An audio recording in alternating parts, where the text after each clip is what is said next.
Is that not Kenneth Nwuba? It's me. Come on, greet your Igwe.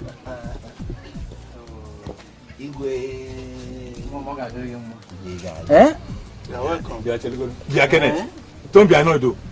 What did you eat that you are looking as fresh as somebody see nobody go butter? See the shoes on now go you okay. Both. Hey! How pure. Is it not just 5 months ago you left this village? See the torso you have developed all over your body. Hey! Actually, it should be like 7 months now. Yeah, you're almost right. Wait, to Kenneth. Igwe. Who is the owner of that beautiful motor? Not the government. Not the government. Our government is beautiful. Igwe, by the grace of God, is yours. What are you talking about? The land of our forefathers has cornered its own fortunes. Yeah, Kenneth, you got this all. For remembering us collectively. So, this black moving ship called Jeep is for the Igwe and us. So we shared weekly. The Abakas are one. Igwe and us. Well, it is for the Igwe. Oh, but just a minute. For okay, dinner for Jeep. See, he's looking for Jeep. You can't maintain this thing. I'm telling you, you sell your wife. We will maintain it for you. Oh yes. Right side. And somewhere sit to the right side. That's all. What of this DJ? Will they enter the boat? Oh, I'll give you the member. This is 80,000. Yeah? What is... Hey! Yay! This is 40,000. Oh, I want you to use this money to maintain your old age. And henceforth, I'll be giving you money on monthly basis. Monthly? As long as I live. As long as you live. Holy Sabinigwe Bikono. This our son, Kenneth Oba. May he never die. Ibili and Ibilin.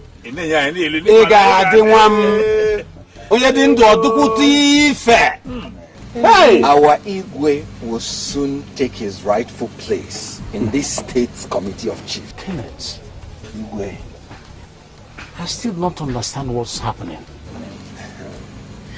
Igwe, you remember that that day I was leaving this village, I came to you for blessing. So? Rejoice. Your words of wisdom followed me to the city of excellence. I told you I was embarking on a solo journey to better the lot of this community.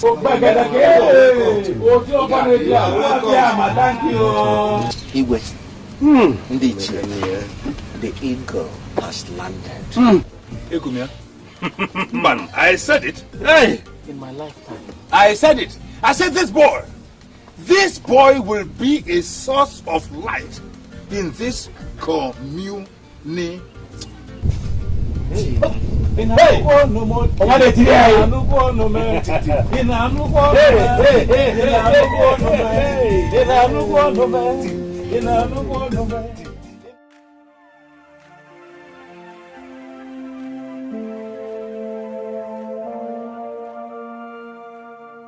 Forges on and suffers the consequences.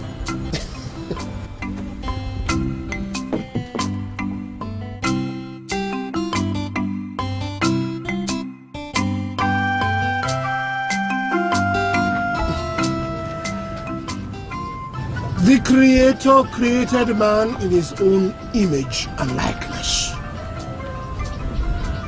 The Bible tells us that God, ever so loving, did not streamline man as prototypes or robots. Rather, the Almighty gave man, the ultimate fabricator, a choice.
A toad does not run in the daylight for the fun of it. The gongs of the spirits do not sound on an ordinary day. Akowi, they brought you to the palace. Umakanta, tell me what he has done. Your Igwe would like to know. Igwe, this is Akopi. I caught him stealing my goats behind my compound as I just returned from the farm. Akopi, with your hands tied behind your back. They have done so well not to see your mouth. So can you now tell us what you've done? It's the handwork of the devil. It's the devil.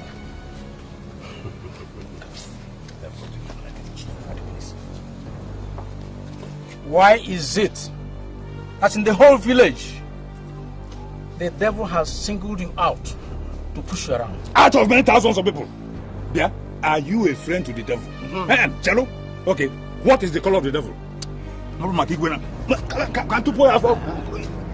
Akobi, you will spend the next 4 native weeks in my strong room, during which my whole cabinet will meet to consider your case. Umakanta when? When? When? I thank you all that you've listened to me, your Igwe. We're living in a time of civilization, in modern times. So jungle justice will no more find a place in our town. I thank you. Take him to the trunk room. Igwe! Take him away.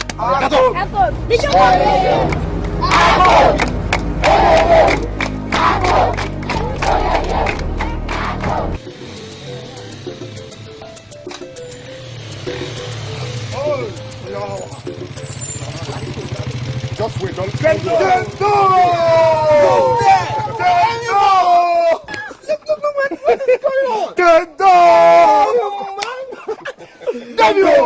What is happening, man? Look, where did you guys spring up from? Well, we'll just be there to pay you a surprise visit. This is unbelievable. Man, look, welcome to my hut. Yeah. Look, let me get it. Now, man. These are local brio. Don't expect Gouda or Star. In any case, where is even electricity to cool them? I don't know, give me more. Just a wagon. Well, now that you brought that up. Yeah. Yeah, still discussing with your friends, eh? Yes, sir. Oh, I heard the guy champion. Thank you. Discuss very well.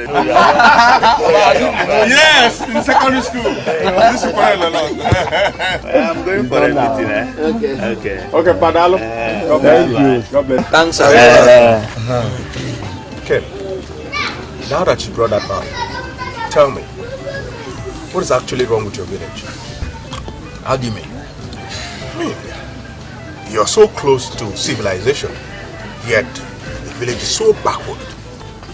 Don't ask me. Why not? I'm not the Igwe. Ah, come on, Ken. It doesn't need your being the Igwe. Wait. All right, Ken. You tell the Igwe we've asked something. Do you know that we had to park 3 kilometers away and boarded the Okada that brought us here? You packed your what? The fact is, we came in Emeka's car. Right. Wait. Emmy? Emmy boy? You mean you have a car now? You know my boy say? Not me. Hey! Look, believe me, I'm happy for you, Emeka. You mean 2 years after graduation? Oh, no. That's right. Hey, just manage this food. Madam, No. thank you. Ken, your parents are very hospitable. Look, come.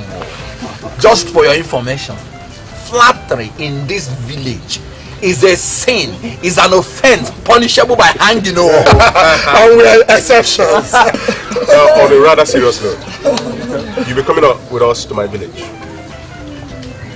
Today? Yes, today. I mean, man, it's been a long time. Let's go to my village, spend 1 or 2 days together. come to think of it, I have nothing to lose. For all time's sake, man. Get go. First of all, let's make my mother happy. Oh no.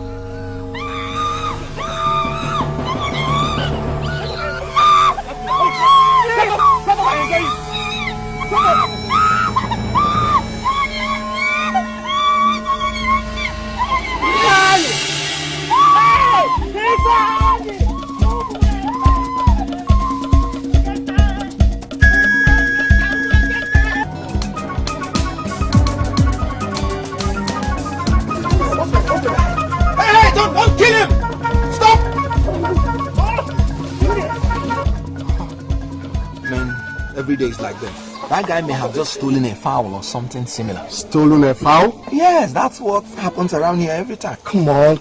You don't tell me that young man just stole a fowl. Poverty. Yes. Look. Poverty can infest you with the ugliest of thoughts. You know what I've discovered in this village? Poverty does not necessarily mean being without money, but being without hope. Most people in this village, especially the youths, have lost hope. And this is one of the products of losing hope. Too bad. You guys got real problems here. Let's go. It's a serious matter, man.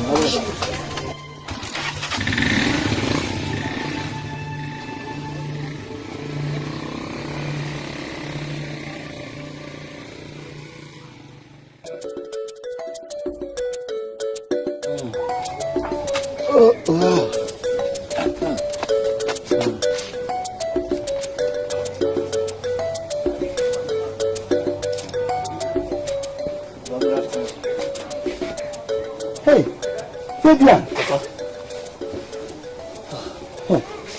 You are not usually home by this time of the year. I hope all is well. About all is not well. All is not well. So what is it? What happened? About we had a little problem at the shop yesterday. With your guy? Yes, sir. So when we came back to the house in the evening now, I tried talking to him, but he didn't want to look at my face. Only for him to wake up this morning and ask him to pack my bag and go. To pack your things and leave the house? Yes, Papa. After 7 years? That is what I don't understand, Papa. That wicked master of yours, does he know that some of your mates are married? Some have built houses? I don't understand. After 7 years? After 7 years. He'll send you out without settlement. Chukwuabiam. Oh, Nenum, watch over us. Protect us from the shackles of the rich. It will not be well with that man. Let's go inside.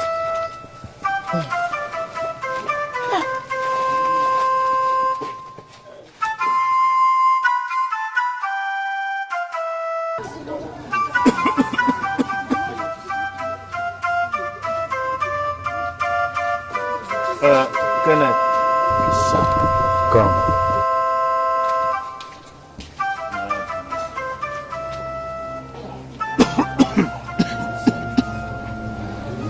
It's 3 years now since you left the university. Nothing to show for it. But Papa, I Nothing to show for the effort your mother and I put in training you. We virtually starved. I know. And you are also aware that you are the only person your mother and I are ready for. I know. You know that this cough is gradually dragging your father to the grave. Nothing will happen to you. I'm sure of that. It's okay. It's okay.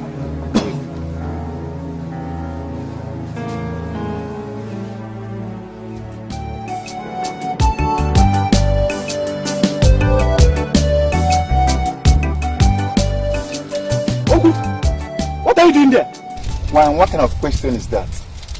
This early morning, what am I doing here? I know it's not Mama Sunday's tree. And if it is Mama Sunday's tree, what are you going to do? You're asking me. I said who asked you to come back? Hey, come on. Hey,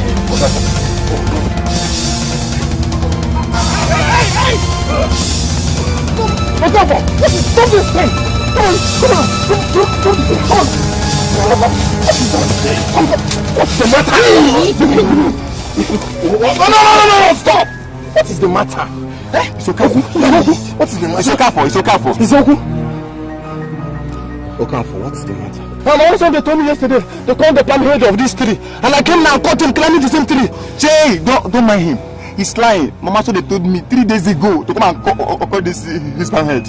Yes, but when she found out you weren't coming, she came to me. Is that all you want to kill yourselves for? People in the neighboring village, your age, they are driving exotic cars. Oh, and you're here trying to kill yourself over who caught Mama Sunday's palm tree. Don't mind him. Okonkwo, why not leave Oko? Since Mama Sunday contracted him 3 days ago. No, I can't do it, Kenneth. You see, this money that Mama Sunday is going to pay me is very important to me. It's going to help me in paying for my monthly due. You are very crazy. That's the same money. That money you are saying, I will use it to buy apple for my family tonight. And you can't even stop it. And you too, you can't stop it. Okay, let's see who. You can't stop me. Let's see who cut it now. Let's see who cut it. Ken, why are you crying? I mean, why are you crying? What is the matter now? You won't understand. Don't worry.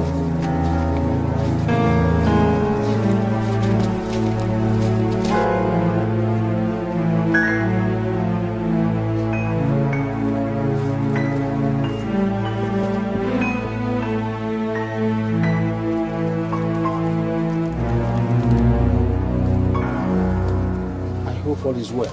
Igwe, I was on my way to the palace when I walked into Oku and Okonkwo trying to kill themselves over who will cut Mama Sunday's palm head. Is that a fact? Yes. You see that Okonkwo is troublesome.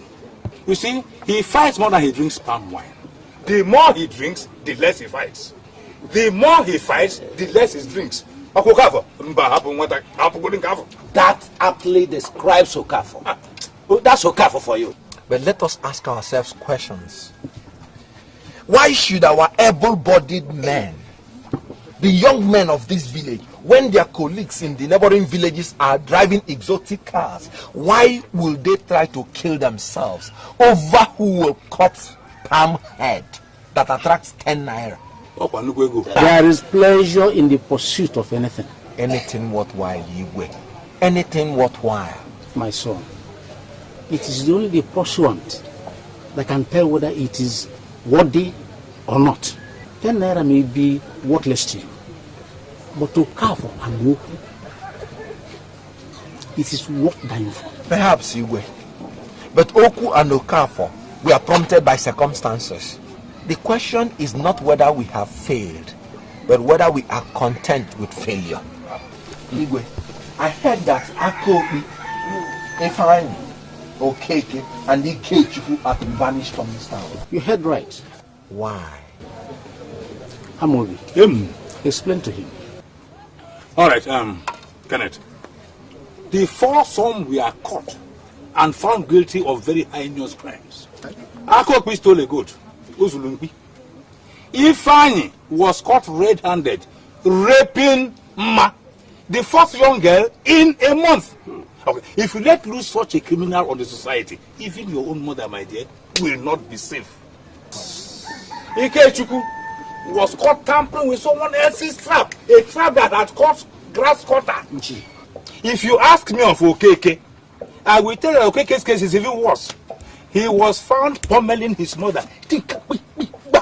Imagine a man beating up his own mother. I mean, that's the height of taboo, the height of assault.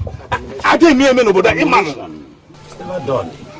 Okay, so you can see that the Igwe and his cabinet could not have been faulted over the banishment of these miscreants. Igwe, Instead of our tackling the cause of this problem, we are tackling the effect. How do you mean? Igwe, you're a wise man. A very wise man. And by this, I don't intend to flatter you. Then what don't you see wise in this judgment? Okay. Have we asked ourselves questions? Why these young men engage in these shameful acts? Why? Which other town in this whole area is as decrepit as our town? In the whole of Eastern region, it is Umuakanta now that cannot boast of electricity. No tarred roads anywhere. All we see are ramshackles in the name of residences. I went to the university to study mechanical engineering and graduated with second-class upper. I did my youth service in NMPC, and the white man I worked under graciously recommended me for immediate employment. But somehow, I was rejected. And for 3 years, no job. Okay, Fabian Udoka, just this yesterday, was sent packing by his Oga after serving the Oga for 7 years. This Ikechukwu you're trying to banish now served his Oga for 10 years without settlement. Okay, Ifeanyi was my classmate when we were in secondary school and had to drop in class 3 because his parents could not afford his school fees. Let him. Thank you, Igwe. Okeke was sacked by the local government. All these are young men with future, but they are all suffering from one ailment. What ailment? Frustration. Let us ask ourselves questions so that we don't end up banishing one set of young men only for another set to step in. What? What do you mean? What I mean is that many more young men will end up committing these crimes that these ones committed. And they will also be banished. Yes. Where will we start from? Let they that want to transform the world start by transforming themselves. Kenneth, are you in any way trying to insult Igwe? No, never. Igwe is the cultural and political leader of this town. But if I were in his shoes, when my people turn to become thieves, criminals, and lawbreakers, I will ask myself questions. Questions? Yes. Questions like, what am I not doing right? What is wrong with my land? Kenneth, you've spoken for so long. I commend your courage. At this point, I must ask you one question. If you were in the shoes of the Igwe of Umakanta, what will you do? Igwe, I will first of all find out what is wrong with my land before I banish these men.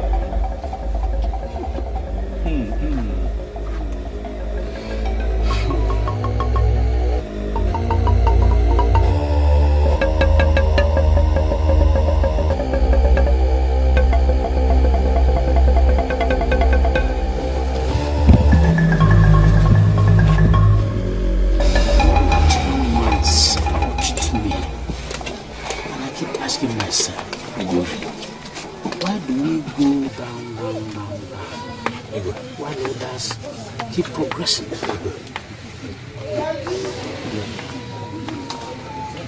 Igwe, let's wait till Ezemo comes. Then we know the way forward.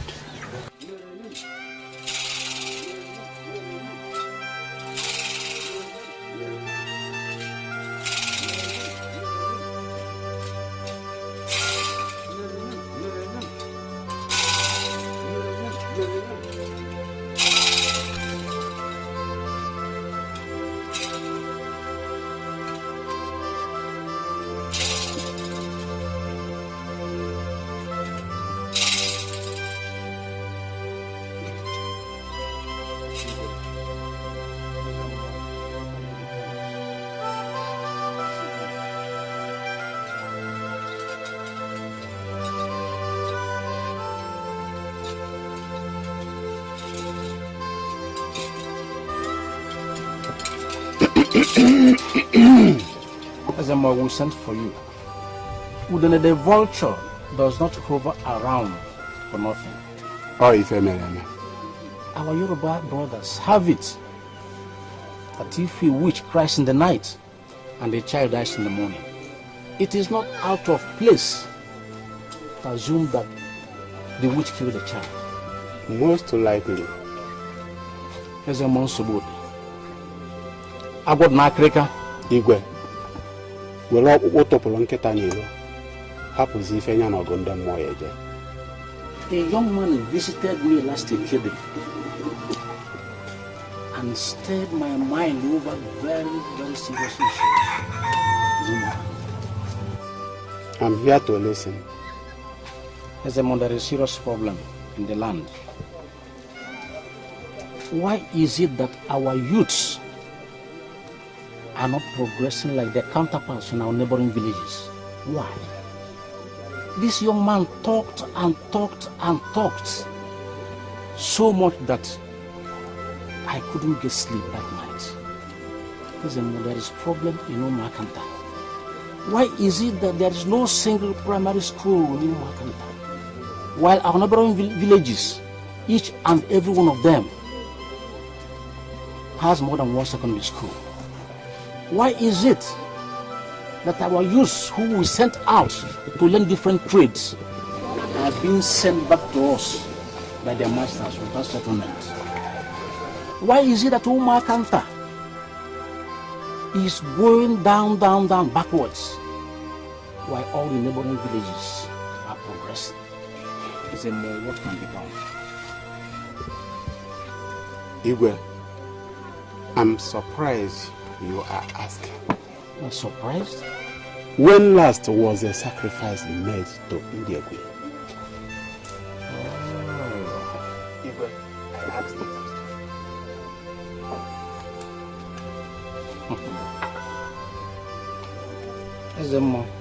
The kind of sacrifices they call it demands can no longer be obtained in modern times. Then, what are we crying for?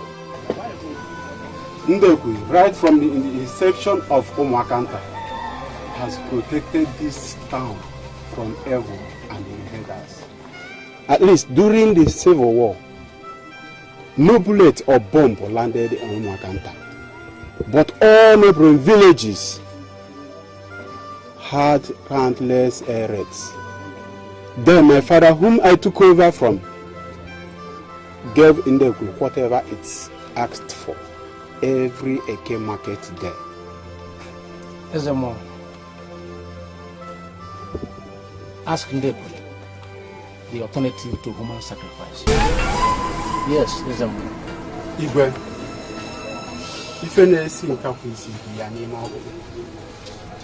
talk to me.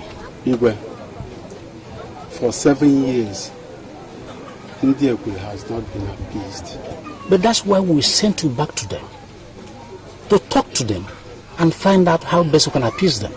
Igwe, for every year that it has been ignored, Ndegwe demands a human head. What? That means 7 human heads? Yes.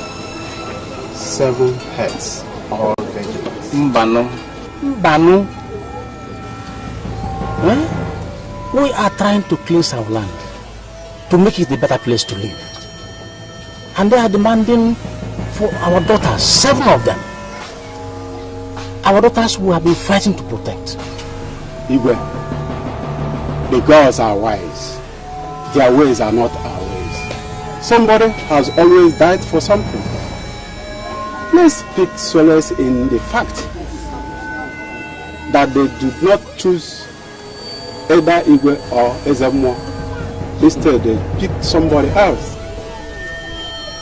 My friend Okonkwo sent for me some time ago to be beside him in similar sacrifice. They never used any human head. All they used were monkey heads. Probably what their gods demanded. We are living in modern times, and we must continue to ride like a tide. Igwe, are you in any way trying to speak for the gods? When the gods speak out of turn, it is the duty of their agents to call them to order. to reason with them. These are hard times and the gods even should understand. Go back and negotiate with them. Negotiate with them. Persuade them. And when they say not to, you go back and negotiate. You insist. You talk to them. There's a more. Go back, talk to them. I'm offering a cow for each human head they are demanding. I'm prepared to appease them, provided they leave our daughters out of it.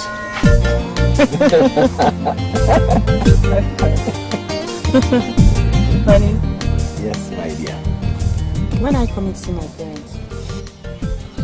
Over what? About our relationship. They want to know what you have in mind. But you already know what I have in my mind, don't you? I do, but they don't. And that makes a lot of difference. Especially now, many suitors troop to our house every day. Ada, you expect me to come and tell them what? Our intentions, that's all. When I make such visit, I'm supposed to come with my father. And you believe that the appropriate cure to my father's tuberculosis is to take him to my in-laws' house now. By the way, do your parents expect me to marry you now? No, really, but it's just that these men that have come to our house. Do you want to marry any of them? Of course I don't.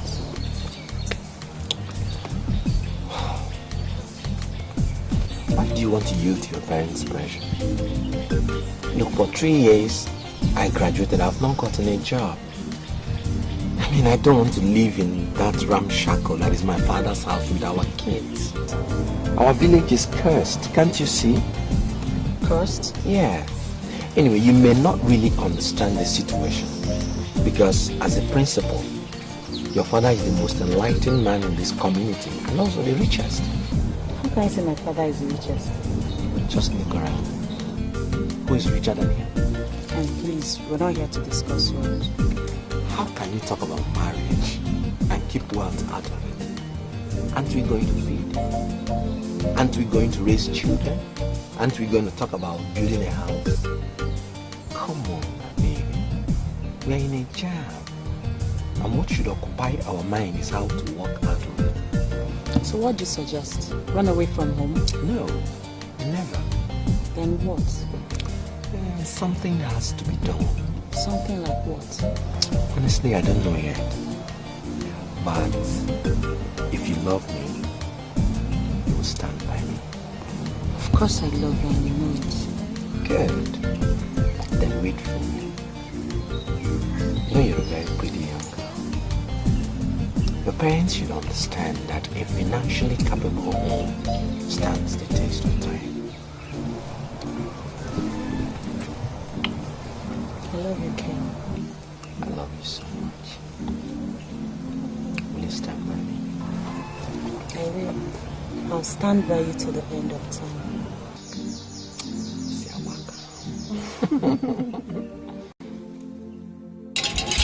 Yes, Igwe Kama. Igwe, ndị mmụọ na-afụ ụzọ. Oh, if you're I've consulted the gods and asked them, what will be left if all our daughters are used to appease them? And their response? They are ready to accept cows in their places. A live cow each ekede for 7 market weeks. Now they are talking. You see, any sacrifice in which the intestine of a housefly is the main ingredient will never see the light of the day. Igwe, the gods of Okonkwo are blessed. And I'm going to reciprocate their gestures by offering them the fattest cow. When do we start? The next ekede. The next ekede. Is the next ekede not tomorrow? Igwe, the gods are wise. All right. I'm the Igwe of Okonkwo. Go and prepare for the sacrifice.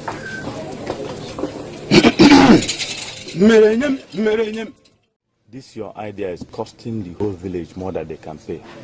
But I only spoke out of fear. Fear?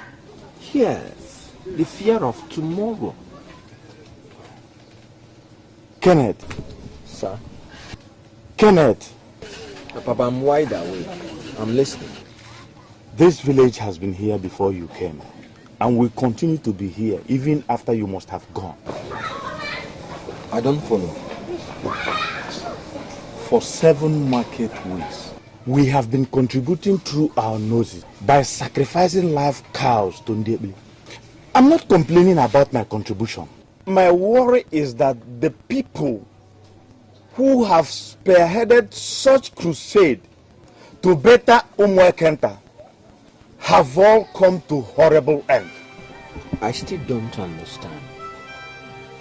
Kenneth, sir, I am your father. You should have told me before embarking on such heroic exercise. Heroic exercise?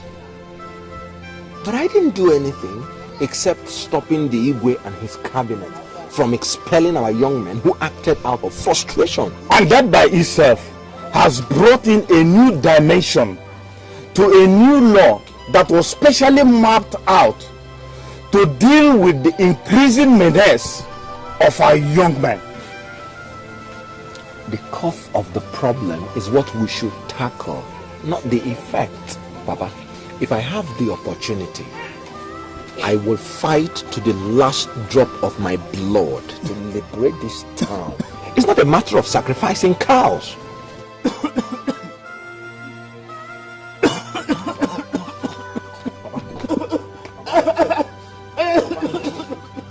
Kenneth. Papa. Papa. Don't give me water. Don't get water. Kenneth. Kenneth.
I never really believed it you were the one here, even after your presence was announced.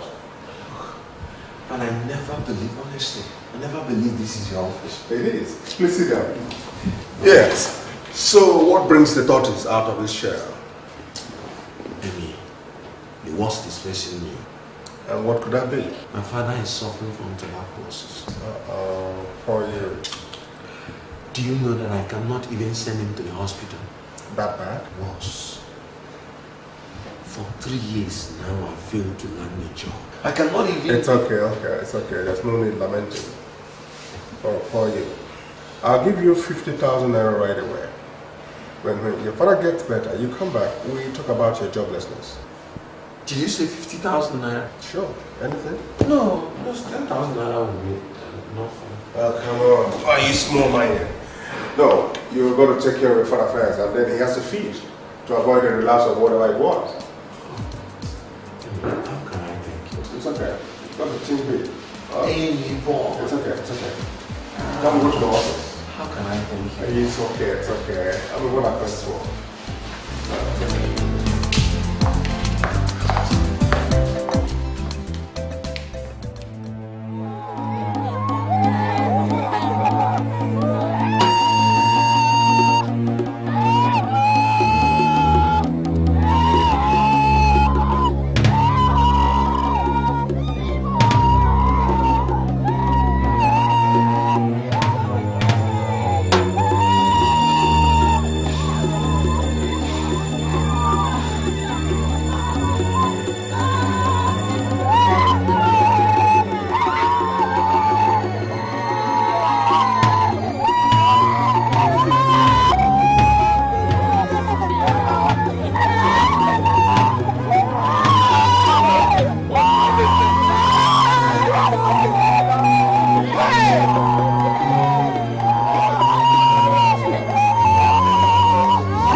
just went down to my mama and took him to the hospital.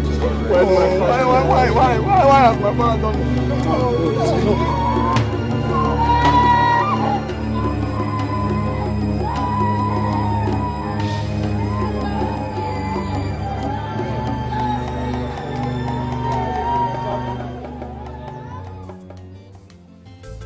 Can you imagine my friend invited me to Lagos, but I can't go?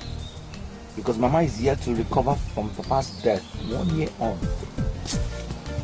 So what do you want to do? After burying 7 cows in this village, the problems have increased. People suffer more and deaths are uncountable. Ken, why are you trying to carry the problem of the village on your shoulders? Because this is where I belong. This is my root, my flesh and blood. I have no other lineage besides Umuakanta, and this is why I must stand up and defend it to secure its future. The future will take care of itself. Look, the future of Umuakanta will be in ruins if no one takes a bold step. The signs are there. So what will you do? I don't know. How can you do something when you don't even know what you want to do? I may not know exactly what needs to be done. But what I do know is that something radical has to be done. And believe me, if I come across it, I will know it and I will do it. Oh my God. May I live to witness this, Mama? You live to witness it. Good evening, my daughter. How is your mother? Welcome, my daughter.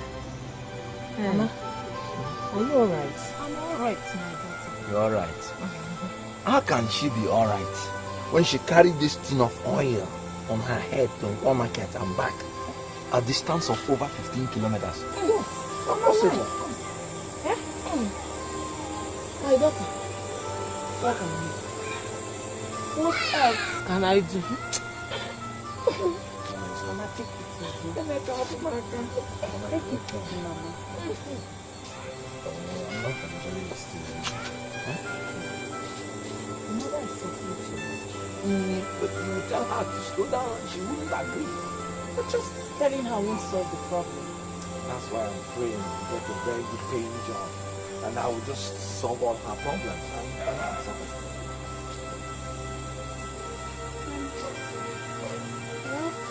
Look, that is exactly what I'm saying.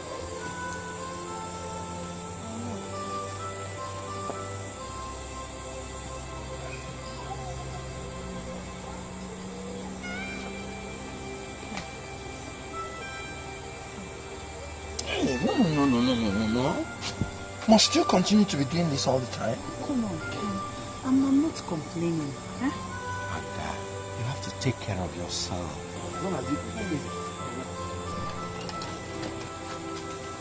You need this thing. Be cool. Be cool.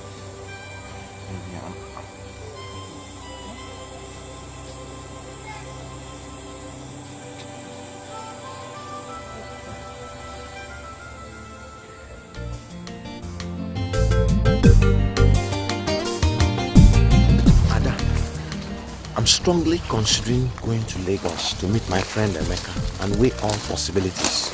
You are? Yes. So what happens to me? If things work out, I'll come back and pay your bride price immediately and take you away. But I'm trusting you to take care of my mother. Okay? Take care of her? Yes. Look, she needs company or she drives herself to death. It's alright, but you know, my parents might be a stumbling block since we are not. Forget that.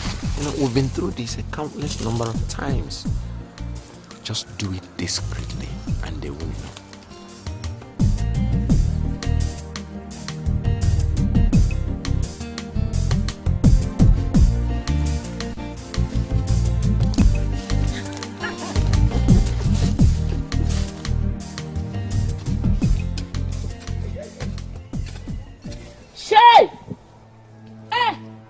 Kenneth, yo!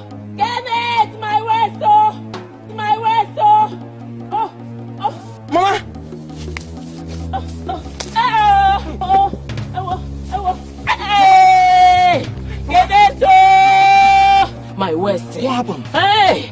As I want to cut something here, I hear boom. Hey! My waist, oh. Okay. Sorry, eh? Hey, my waist, oh. My waist, oh. My waist. No, I can't stand. I can't stand, oh. Manage, let me carry you. Manage, carry you. I can't stand. Let me carry you. Manage.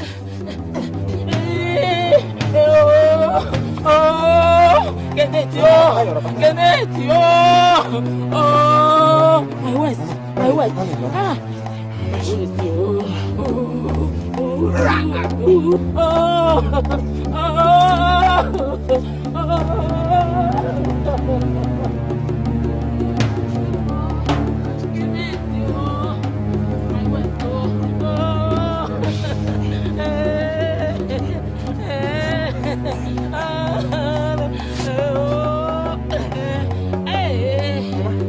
Let me go and call the chemist. No.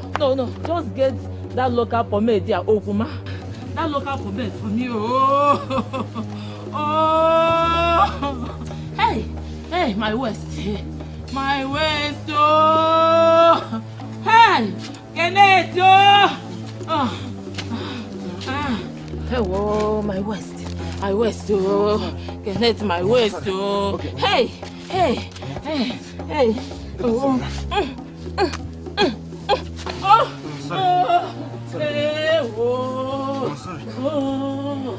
My waist. Mama, please now. Mama, you have to get to the hospital, please. Hey, Mama, please now. Why? Okay, Mama, please, let me carry you on my back, please. Let us go, please. When we get to the main road, we'll get a car, please. Kenneth. Oh, Jesus. How are you feeling today? Look, I've been begging her to allow me to take her to the hospital, but she will not agree. Eh? Oh. What is it? Kenneth, what are you waiting for? What do you mean?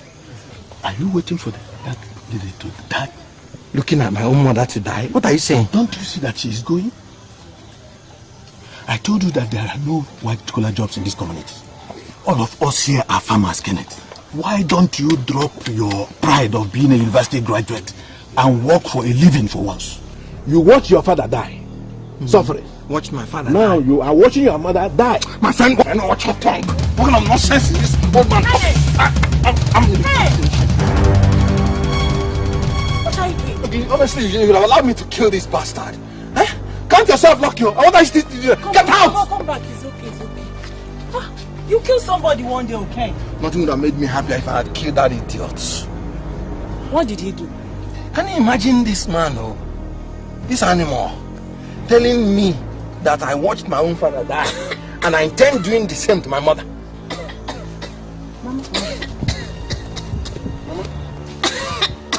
Mama. Mama, please now, you have to get to the hospital now, please. Mama, you need to get to the hospital. No, I can't. Someone, let's go. Hey, Mama, please, let's go. Let's go, Mama. Oh, no, I can't. Hey, Mama, please now. Can't. Oh, hey. Oh, Kenneth. Mama, because no. Kenneth, my daughter. Kenneth. Kenneth, this is your wife. Kenneth, this is your wife. My daughter. Take care of your husband. You are the mother, the father, the sister, and the brother, which he has not. Mama! It's okay. Hey, Mama. Hey, Mama. Hey!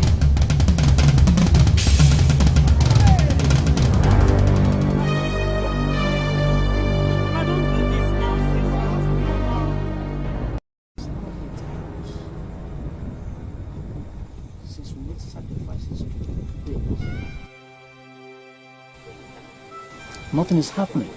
My people are suffering more. There are more premature deaths. And the youths continue to perpetrate crimes with a careful abandon. Igwe, they saw meal of the gods grants you. A year and a half is not enough time to completely turn things around. But at least things shouldn't get worse. After the rain comes sunshine. The gods are wise. And the Indian queen is not known for wickedness. Igwe Kala. Okolobiago.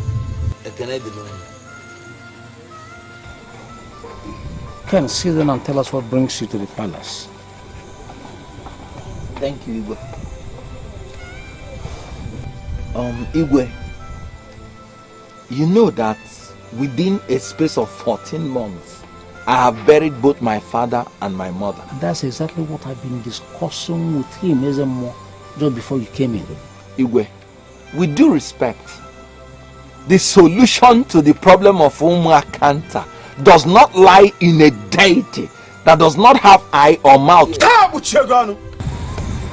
Igwe, like I said, our solution lies outside this community. I have packed all my things. By tomorrow morning, I'll be leaving for Lagos. I may find the solution there. But if I don't, let it be on record that the solution to our problem does not lie in this deity. Where exactly does it lie? I don't know where exactly it lies. I pray and hope that I may stumble on it in Lagos. Outside? To seek for the solution of our problem. What do you think is the solution? What do you give to a hungry person? Food, of course. Or money to buy food? Igwe, do you know that when my father wanted to sell our piece of land to battle my university education, that nobody in the whole of Umuakanta village could afford to pay for the piece of land until that Newi man who came to take Fabian Udoka came and bought it. What ailment is worse than that? When you start selling your ancestral land to the people of other towns, you start losing your boundary. What is this? I need your blessing. I have no mother, no father, no brother or sister. I am on a lonely field, leading a one-man army to a war of the unknown, all in the name of Umuakanta. Igwe, please, bless me.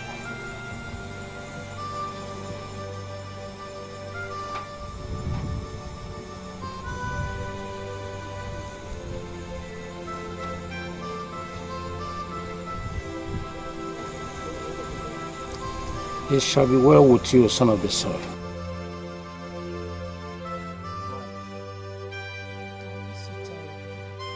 I miss you even more. But Lagos is not America. And believe me, it won't be for long. I hear a lot of stories about Lagos and their girls. You're my wife, my mother, my sister, everything. Remember?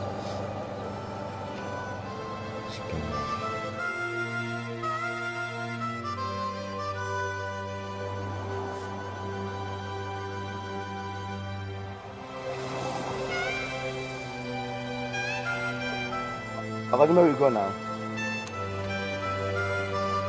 Where we go?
Hello?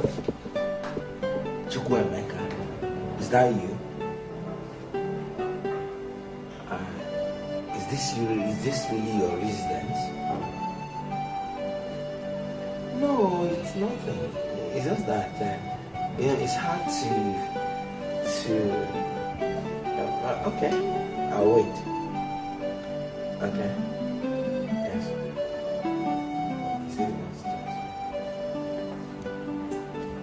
Sir? Okay, sir. Okay.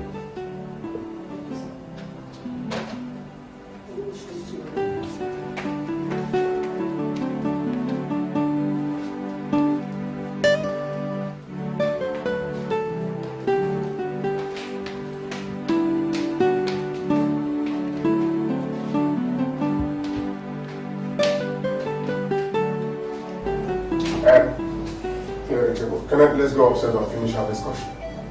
No, this is life. You haven't seen anything yet. With time, there's something I'm going to lead you into. There's this proposal my company is trying to develop. And it will be good to let you meet through our message. Because my boys are trying to write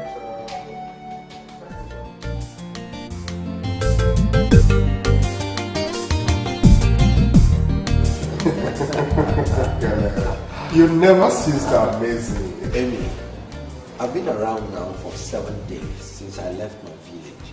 So? There is one question I'm going to ask you. Fair enough. You know, how come this sudden transformation into this limitless wealth and grand acquisition?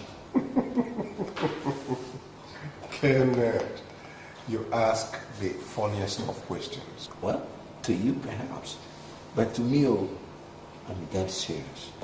Well, you were my very good friend in the university, my best pal. Didn't you notice that threatened me that I came out tops in whatever I did, including academically? Oh, sure. No, I can say that for you. The hardest step is that over the threshold. I stepped over.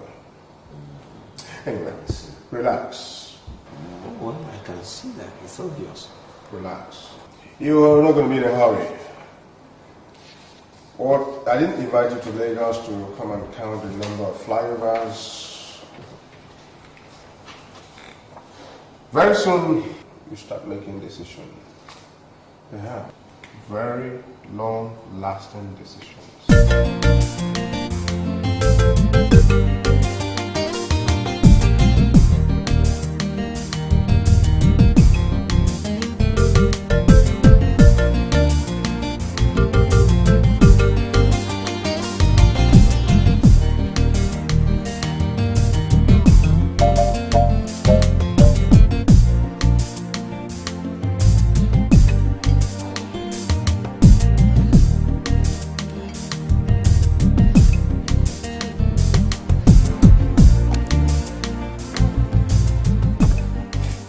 Great exercise. Yeah, you trim down your tummy. So that it doesn't be like your own. No. Yours is bigger.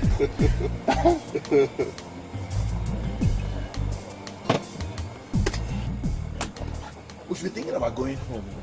No, I booked a suite. So we can have some food, have some drinks. But we have all these things in the house.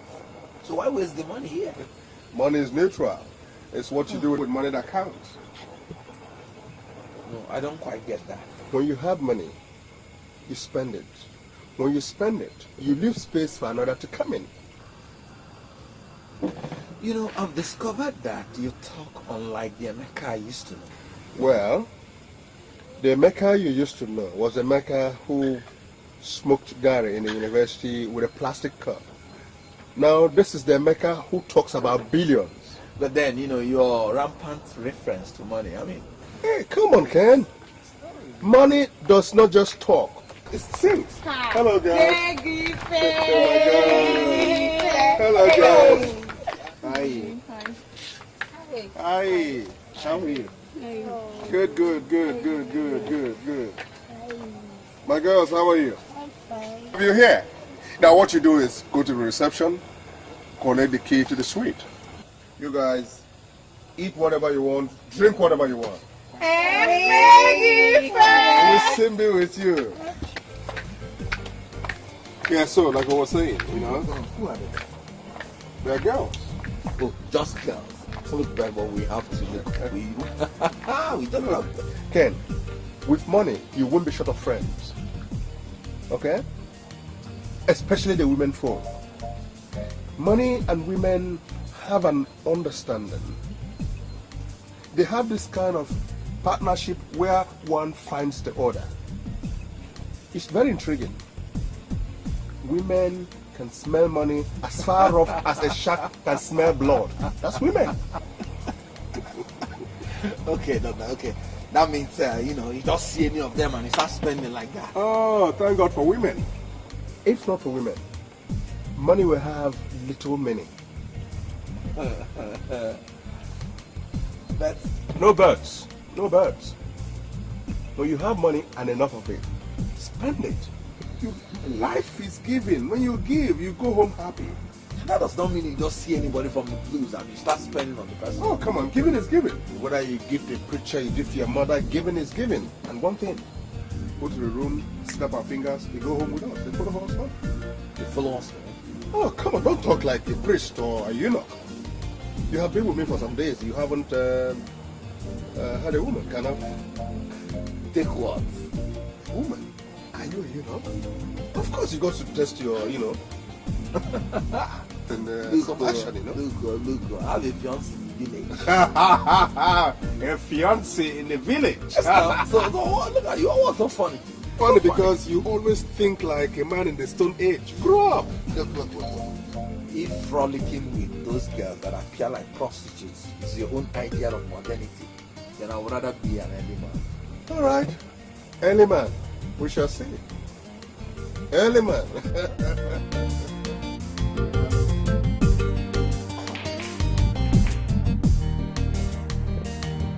I think you should learn how to drive.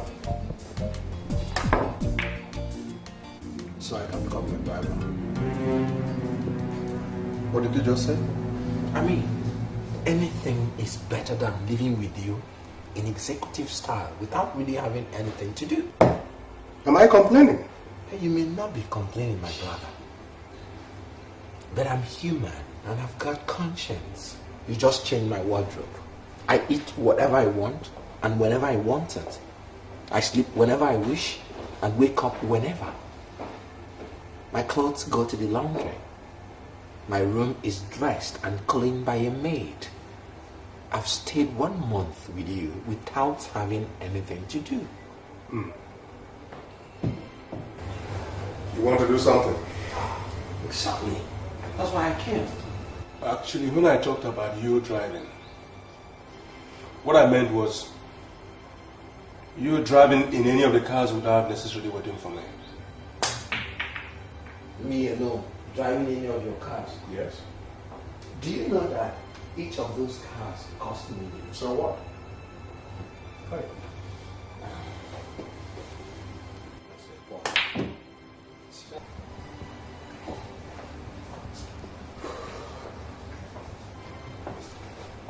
You will go to a driving school later today. That won't be necessary. Why? I already can drive. Oh, good. I learned that during the youth service. Very good. Then, as per what you're going to do, we will talk day after tomorrow. Why not now? Day after tomorrow, there's something I want to show you. Okay?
Yes, can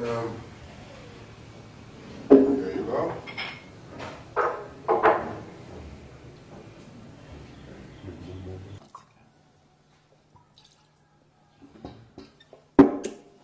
Good.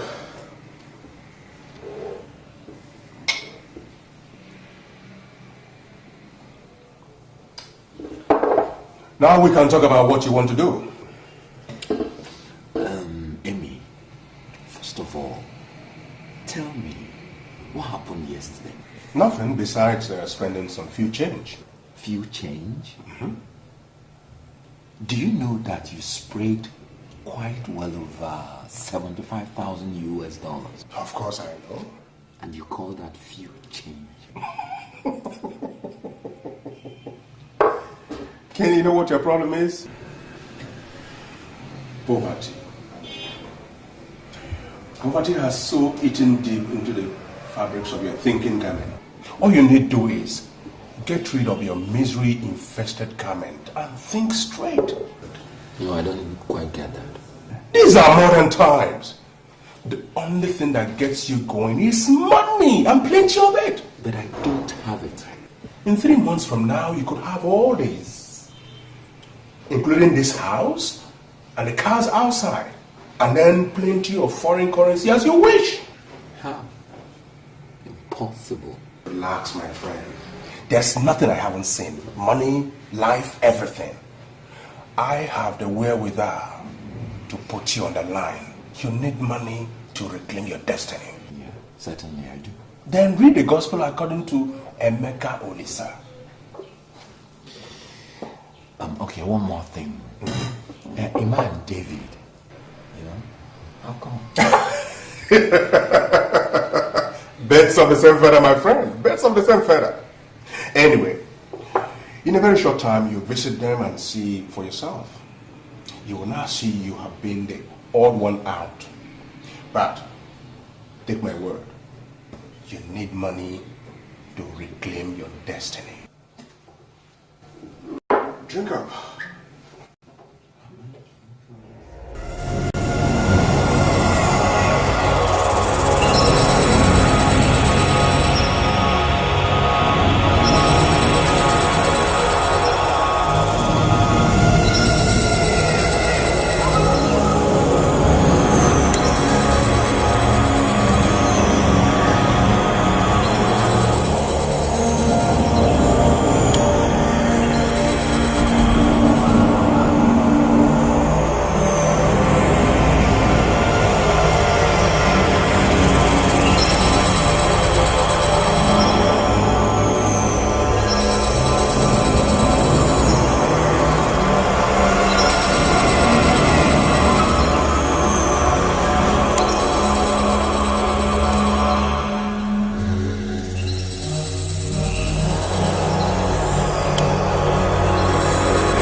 Nigerian.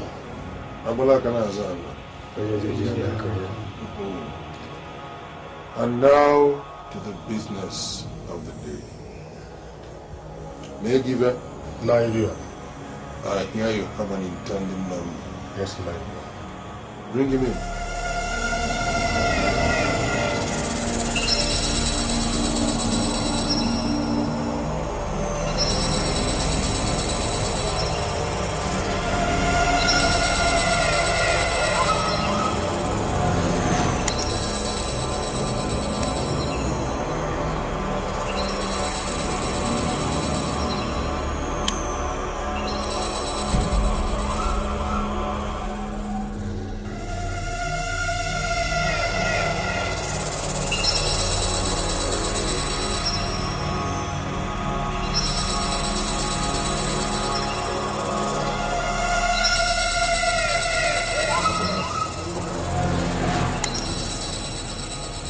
Step forward. Go.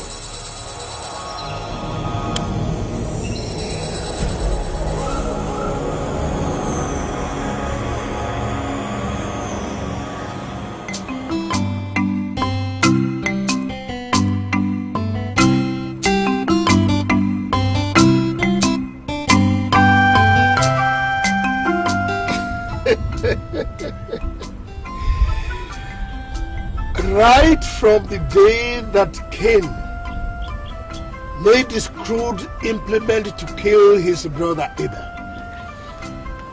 man has deteriorated into discoveries and manufacture, ranging from firearms like guns to the devil. From your reaction since last night, it's like you really do not want to belong. Of course I do. I wouldn't have gone with you if I don't. Then what? I want a wife, but not the one that is already nursing a child. Meaning? I'm not cut out to spill blood, so I'm not sacrificing anybody. Listen, my friend. Courage is not the absence of fear, but the ability to carry on with dignity in spite of it. So what's dignifying in killing another for money? Let me tell you, people who think the way you do end up being poor and staying poor. Look, I wasn't brought up like that. I wasn't brought up like that either. But things change, and when things change, you change and move with the tide. Moving with the tide has never been my own idea of getting problems solved. Not only are you from an awkward community, but a very backward one. Hey, please, Emeka, stop. No. Let me give you the education of your life. Your town thinks that people progressed by being busy, working all day, sweating all night. No, that's old-fashioned. Come on, look at the neighboring towns and communities, including mine. So? Onye Kaubi or Bulodike. You don't make money from your salary and the little profits from your trade. You're either a politician and spend government's money, or you open the way and the dollar comes in. Open the way by killing for money. You're not going to kill anybody directly. Directly or indirectly, the person will eventually die, and that's murder. I see you really do not want to belong. I do, but there has to be another way. No. In this paradise, there is no other way. You give and you take. In this action, what you're giving is little compared to what you're going to get.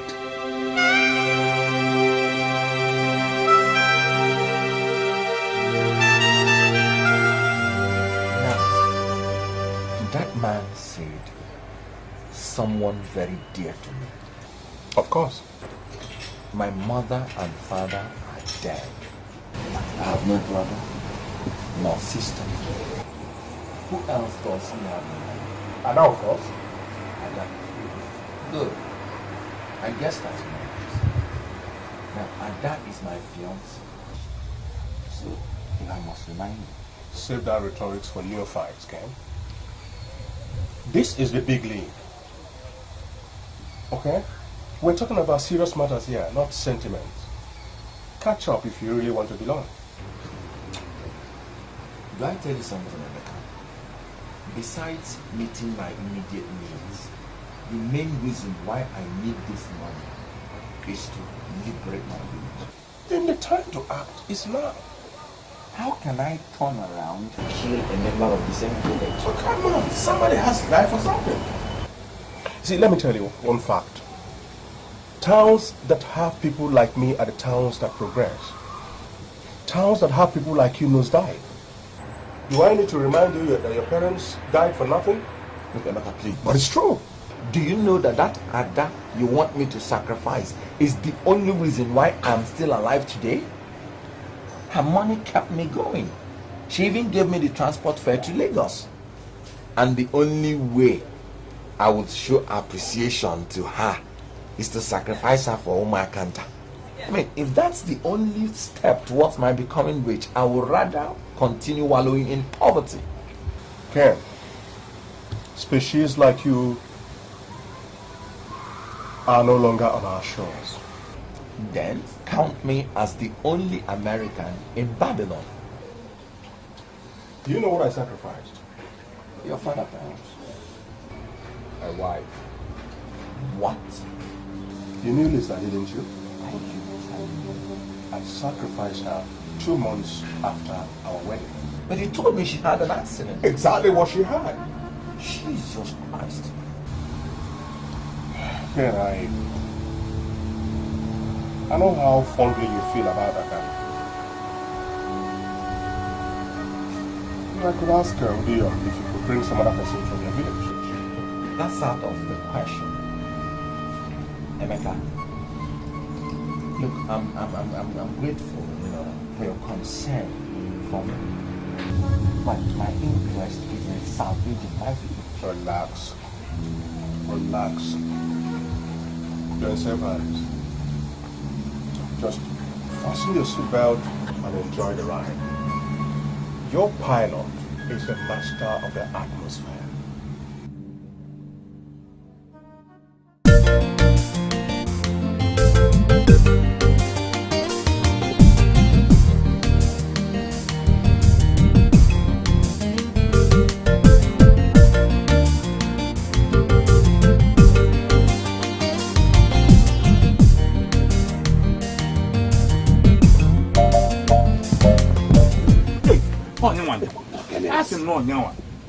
Igwe. Is that not Kenneth Umuba? Igwe, it's me. Come and greet your Igwe. Igwe. Eh? You're welcome. Yeah, Kenneth. Don't be annoyed though. What did you eat that you are looking as fresh as somebody seen nobody about that? See the shoes home. Now go you okay. Both. Hey! How pure up? Is it not just 5 months ago you left this village?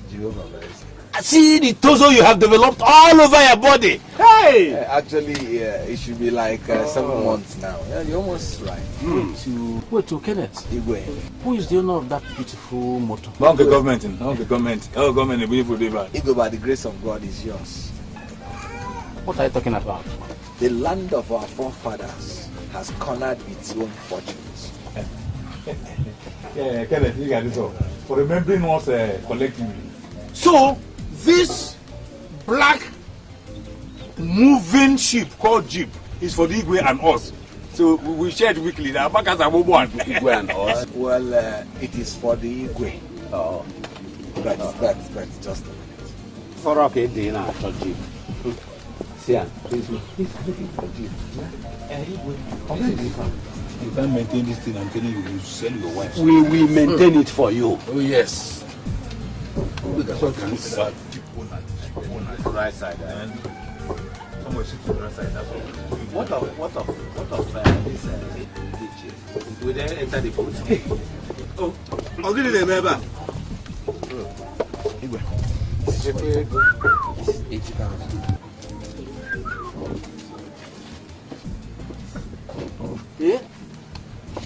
What is... Hey!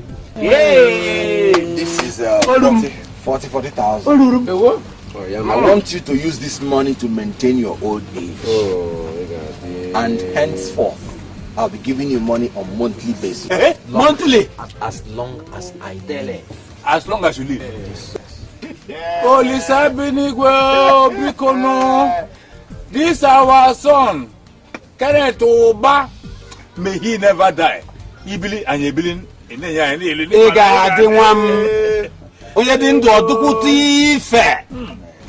Our Igwe will soon take his rightful place in this state's committee of chiefs. Kenneth, Igwe, I still don't understand what's happening. Igwe, you remember that that day I was leaving this village, I came to you for blessing. So? Rejoice. Your words of wisdom followed me to the city of excellence. I told you I was embarking on a solo journey to better the lot of this community.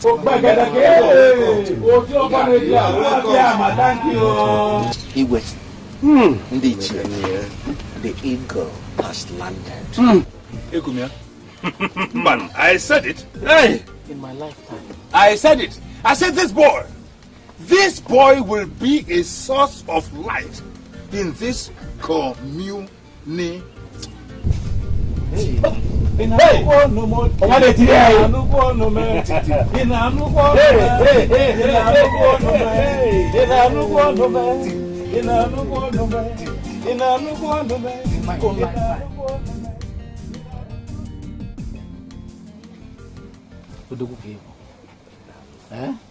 You know, let me tell you something. When first you mentioned that you will uplift the community, I never took you seriously. Igwe, I have a mission, and by the grace of God, this is just the beginning. Ken, I am going to recognize you with the chieftaincy title. Perhaps about lady one of Okonkwo. Igwe, I'm not interested in such a comment. Why not? I don't like noise making. You know me. Ken, you are still a young man. I know. I quite appreciate your generosity, Igwe. But like I said, I'm not interested in a chieftaincy title now. Right now, what I want to do in a matter of 6 months is to build you a befitting palace. Did I hear you well? How can you be driving a car like this and be living in a hut like this? I mean, if your fellow Igwes come, they will look down on you. Ken, this plan of yours is not a small one, no? Igwe, the quality of a man is not just in what he has achieved, but in what he intends to achieve.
I told you, but you don't listen. How many suitors came here for a hand in marriage? How many? Papa, please. Please what? Eh? Please what? When I was telling you to consider one of those Nne women, you insisted on Kenneth Oba. Ken. Now look at you. He has gone to Lagos, made his money, and abandoned you. Mama, Ken has not abandoned me. Eh? You mean you haven't recovered your senses? You said he hasn't abandoned you? Eh? Papa, he hasn't. The same Kenneth who goes to see Igwe every minute has not set his foot here since he made his money. And you're still saying that he hasn't abandoned you. Papa, he hasn't. I know Ken. He can't Shut abandon up! me. Is he not the same Kenneth? Is he not a man? He has seen everything there is to see about you and took to his heels. Including my money, you lavished on him. Papa. Shut up! I have eyes and I can see.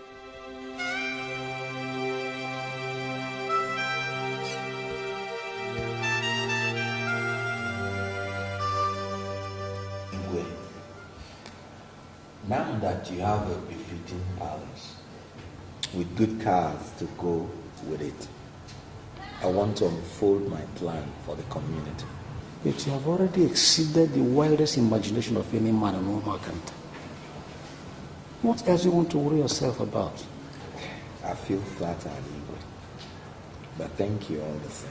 The truth is that you are not my primary objective. I was not? Yes. I just decided to give you a befitting ground to decide what happens in Okonkwo. I want a situation where you will exert absolute authority so that whoever you call to order will listen. I'm listening. I want to empower the youth. Empower the youths? Yes.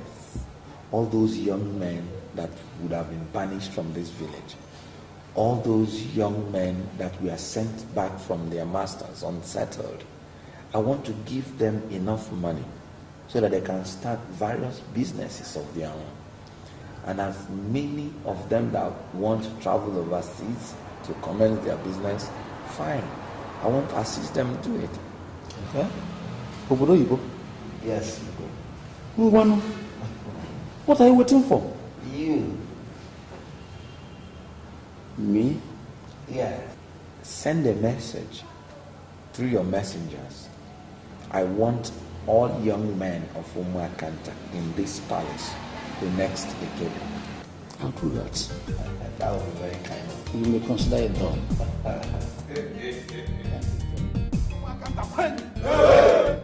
Ndị Umuakanta ga-eje mba kwen. Ndị na-esi obi ike kwezuonu. Today is a good day because the God of Umuakanta has remembered Umuakanta. I thank you first of all for honoring my invitation. I want to tell you one thing. Now, all those among you that have learned a trade but we are not settled, be prepared to go back to your base.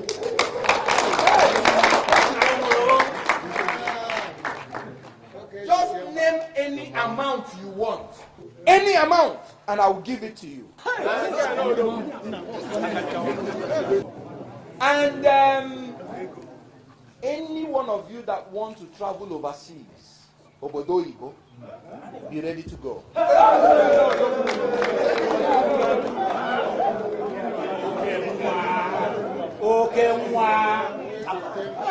I have my contacts. I will get you the visa. And I will send you to any comfortable place of your choice to chase your dream. And you owe me one thing. One thing. I am not asking you to pay me back this money I am going to give you. I am only asking you that whenever you get rich, you must develop Umuakanta. I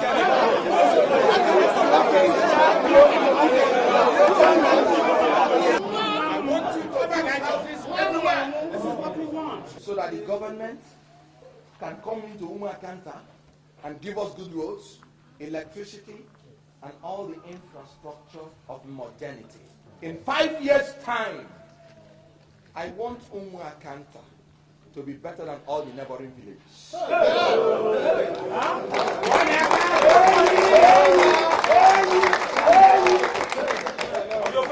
Now, Edochie will be calling you one after the other.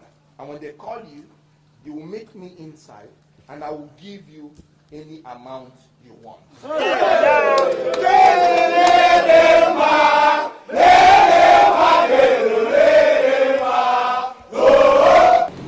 This is an eye-opener. You know, the first time I mentioned this, I never believed it. It's Cockroach at Umaka. Cockroach. If we have two of his type in this community,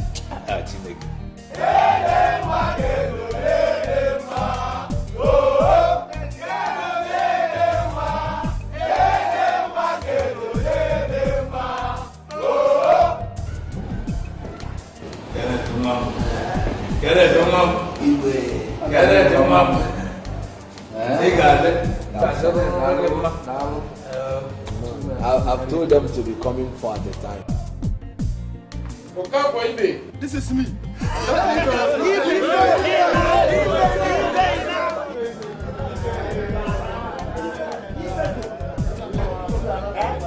Feem Udoka.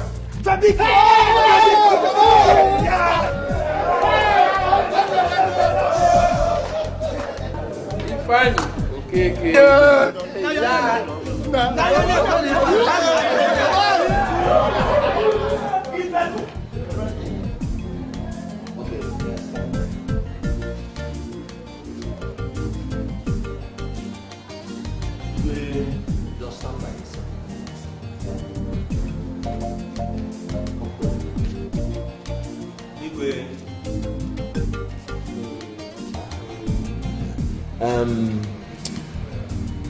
Okonkwo, how much do you want? So, you know, paper business these days. How much? Okay, so 500,000. I'll give you 1 million naira. Deputy Brother. 1 million? Vivian, how much do you want? You know, we did the same business. How much? The same 500,000. I'll give you the same 1 million naira. Oh, no. I'll give you something more. Fine. How much do you want? You know, I learned timber trade and if I have 200,000, I think it will be okay for me. I'll give you 700,000. Thank you very much. God bless you. Akobi. How much do you want? So, you know, I learned mechanics. So how much? Just 100,000. 100,000. I'll give you 300,000. Okay. Your case is different, so make good use of it. Only that. His father promised to give every elder 20,000 naira each month. What? Every elder will receive from him 20,000 naira every month. Does it include me? Of course. Then, Ndekwe. yes. I told you the sawmill of the gas grinds slowly. Ndekwe has finally started working. It has to work through somebody. Very clearly, it has chosen to use this Kenneth mobile. Whatever happens, the development is good news. But don't mention Ndekwe in the presence of Kenneth. Igwe, don't you think that now Ndekwe has replied it needs bigger sacrifice? Leave Ndekwe out of it. Igwe, why? If I were you, I will look forward to receiving my 20,000 naira every month.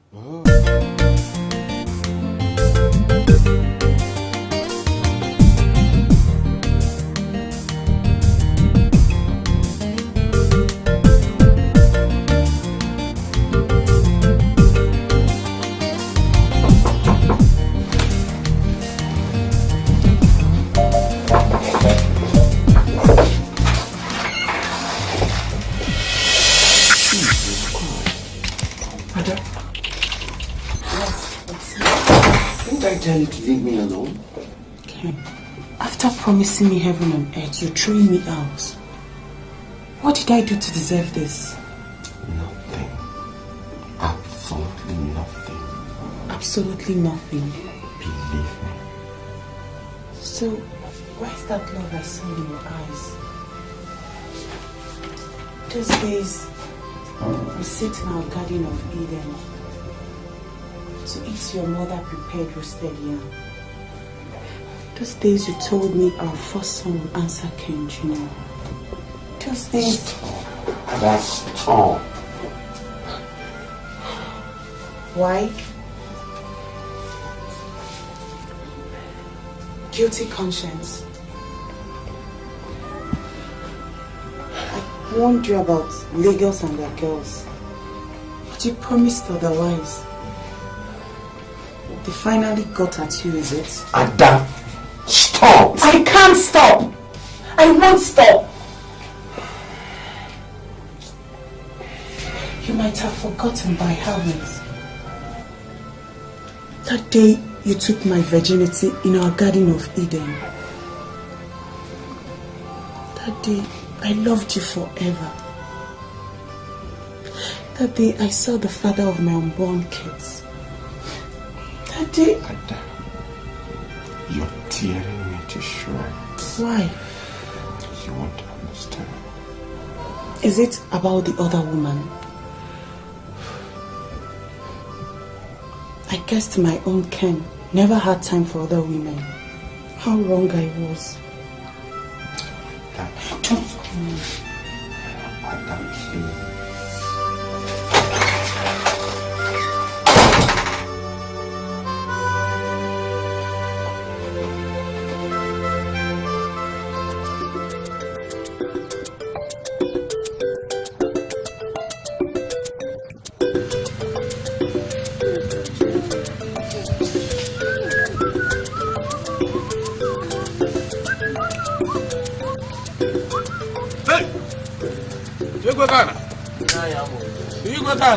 What's going on? You are expecting your building or what? No, I want to bring this one down so that I can erect a befitting structure. You want to bring this one down? You know, my problem is that if I have to put this foundation there, that means these trees have to go. Yeah, and these are economic crops too. My mother used to like this tree a lot, but she's not there. So they have to go. Very hard to come by. It has to go. Well, one thing has to give way to the other. Igwekana, there's something I came to discuss with you. Oh, if it's about the chieftaincy, try to forget it. I'm not interested. No. You see, at a point, a man gets too big to be small. Thank you. Is this your 20,000 naira to the elders of Umwakanta? What did they do when your father died? I don't understand. You see, when your father died, they were reluctant to come for his grave digging. But it was the duty of the young men to do the grave digging. Young men will be there, but wise elderly ones have to be there with them, so they can guide them. The thing is that I can't remember if anybody fell short. No, you couldn't have, my dear. And no one is blaming you for that because you had tears all over you. No. Okay, assuming I didn't notice. It was almost 3 years ago. Why bring it up now? Why are you offering them 20,000 naira? People who couldn't afford even 1,000 naira. The idea is not to give them what they can afford, but what they cannot afford, so that they can appreciate it. Young men are getting very wise. All right. Why didn't you give them 1,000 naira? Okay, I mean, even make it 10,000 naira. That is my money. And I've slated 20,000 naira for them, and it stays that way. Thank God. You see now that you are being unfair to me. How? When your father died, it was I, Mobichuku, who went around the whole community with big eyes and pointed voices that your father had passed on. I mean, how can you then give me the same amount with that? According to Rain, I took a call from Okay. In that case, from today, I'll be giving you 40,000 naira monthly. Bam! Give him. Onye si ni mebi na bo ku so na pola. Jeneva. Anamazan.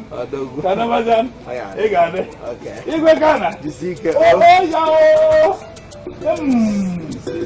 And they are local politics.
Look, how many times will I tell you that I don't want that name? My friend Jessica, look, when you have money, insult it. You seem to be the only one who does not understand that money sees. Money sees. My friend, that I'm not caught up for this boisterous kind of mind. Then why go for the money when you're too naive to spend it? And who told you I am not spending money? Look, I spend much more than you do. Man, you spend money on what? Look at your house. Stop watching. You don't even have a woman. But of what use? Look, you cannot hide billions. It's impossible. And there's no billion. No, but look, at the last count, I've helped over 55 young men from my village. 15 of them are scattered all over Europe. And do you know one good thing? They are all progressing. So you offered yourself as a sacrifice? Well, you're getting the gist now. Ah, sacrificial lamb. Give me five. Look. No, but on a serious note, I prefer that name to Obatuleni, one of Ndibo. No, I'd rather you are called Jesus Christ II. Do not take the name of the Lord in vain. Oh, well, there's this conference coming in Abuja the day after tomorrow. Day after tomorrow. Count me out. Why? There are these young men that are coming from my village, and I've already told them I'll be there. No, let me. Oh. Hey, give me what do you want? What do you want? Anything you have in this your small house. We hear red wine now.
Ichiamo.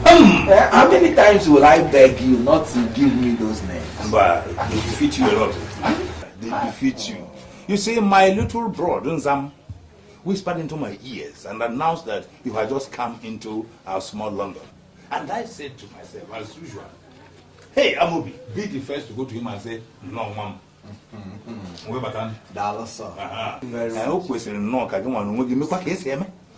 Because there is something you are neglecting. What is it? How come that it's only the Igwe that is using a car? Because he's the Igwe. But no Igwe can function alone. As you know who of the palace, I too deserve a car. I'm not saying it should be as big as his own, but out of your magnanimity, it could be slightly bigger than his own, or slightly smaller. Oh no. Hey. Ichiamobi. Hey. I've heard you. Thank you very much. I'll think about it. I'll think about it. You see, since you came into our lives, you can see that you are looking very boisterous. Or Batuleni. Hey. I don't know what else to tell you. In fact, if there's a bigger animal than me, we told the cow for that one in Kenya. So, you're Batuleni.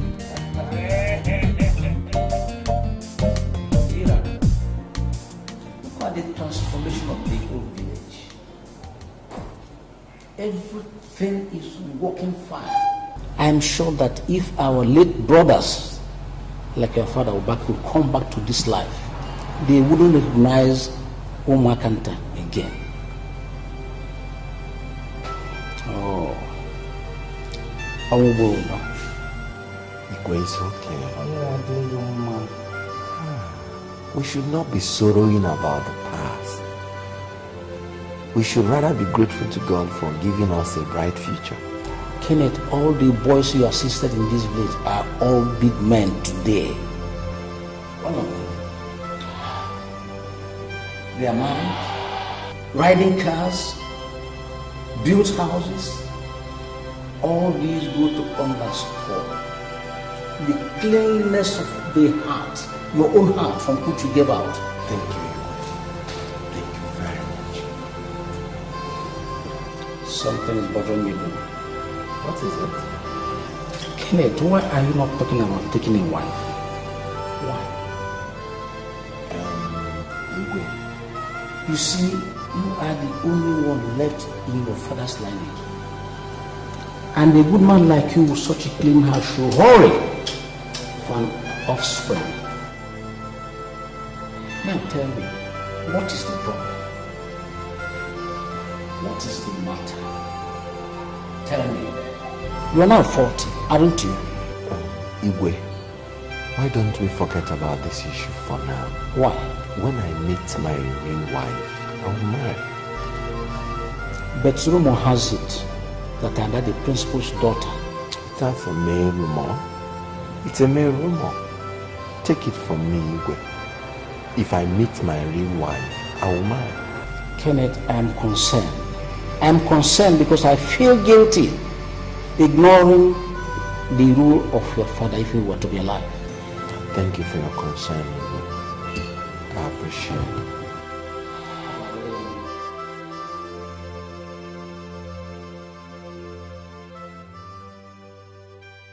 Yes, who's that? Please do come in.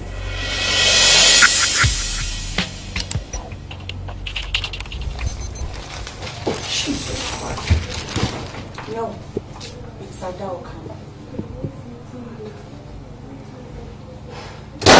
I severally tried to see you in the village, but you effectively avoided me. Well, anyway, as you can see, Lagos is not the North Pole. Ada, I still think it's a grave mistake you're coming this far. Because you will only hurt yourself the more by coming. And what do I care? Take a good look at me, Ken. I'm 32. How many years to menopause? 8, 10, or 12 perhaps, or even less. Take it from me. The earlier we start making babies, the better for us. Babies? Yes, you heard me. You promised me, Junior. I'm still waiting. And that's stop. Oh, That's your slogan these days. Ada, stop. Stop, Ada. Come on, Ken. I'm a graduate now. When we were leaving the village, I was waiting for my JAMB results. Throughout my stay in the university and youth service, I've been counting the days. So come on, Ken. I'm all yours now. Let me show you the visitor's room. Visitor's room? Yes. So that you can take your shower while I prepare your tea. So what happened to our bedroom? Ada, please. Oh, a change in the rhythm now. It's now Ada, please. Anyway, I don't need your assistance to locate our bedroom, okay?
What is it?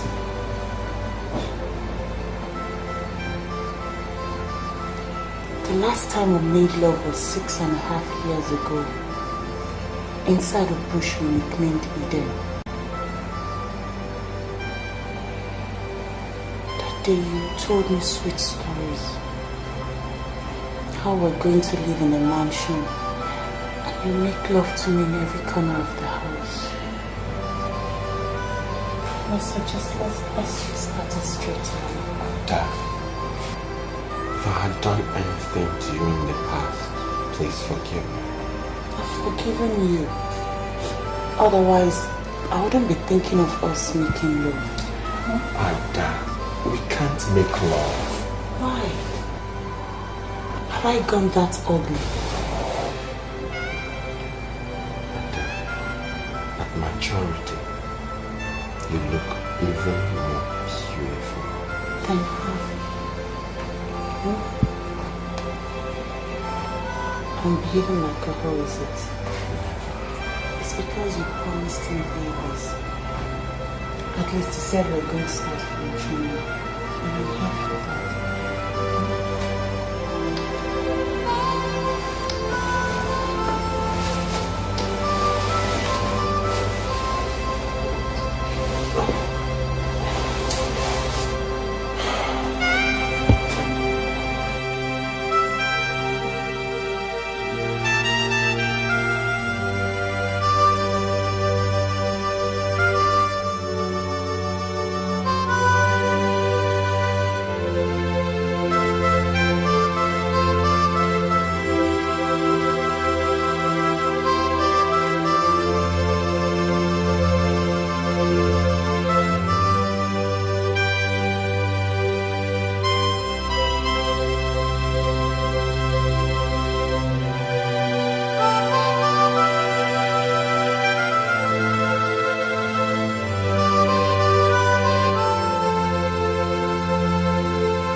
Don't do this to yourself, please! You have 10 seconds to tell me why I'm now like a rat to you. I'll drive this knife through my chest and leave you to clean the mess. Ada, please, you won't understand. Try me!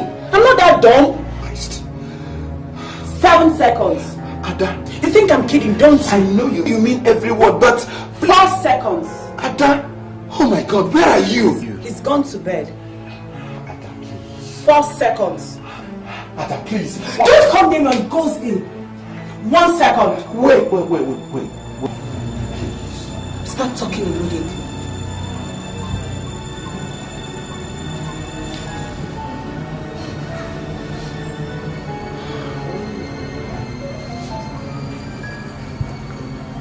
before I left for Lagos,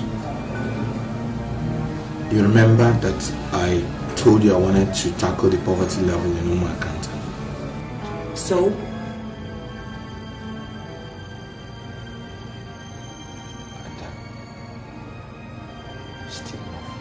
That's not the issue. Keep talking.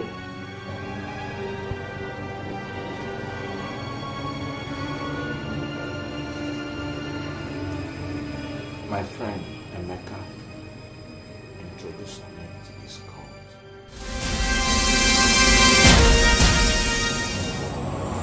What is he doing here? He does not want to belong. What is he doing here? I very much want to belong. Now listen to me. The inspiration behind this organization is that you give and you get. You cannot influence the length of your life. But you can control the winds and depths. Good.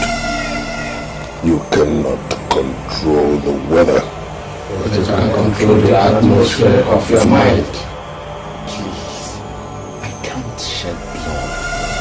And look at him out of here. Get him out of here! I'm ready to do the sacrifice. To sacrifice your manhood.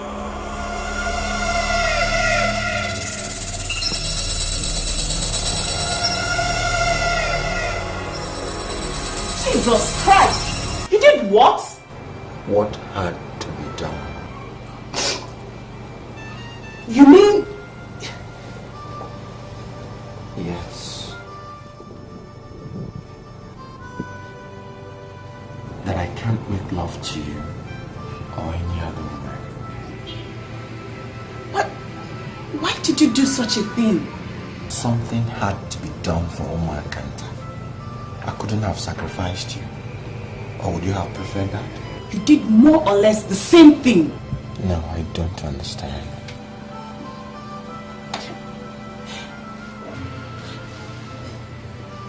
I can't live without you.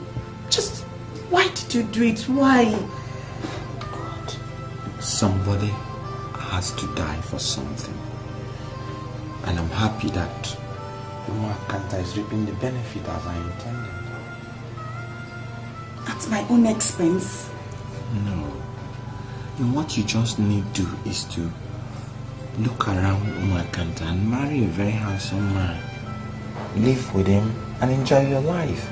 The sacrifice was for you too. You must be out of your senses. And I would very much love you to be the mother of my kids. And I'll be glad if you're the father of my kids.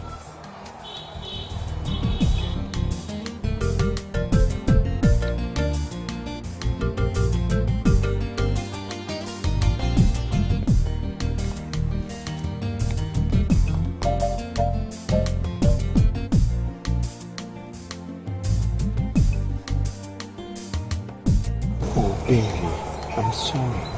For what? Forgive me. I never knew you were a virgin.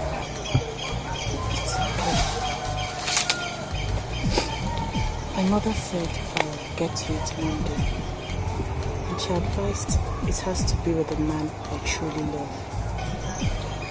And I'm so glad it's with the man I love and the man I'm going to marry.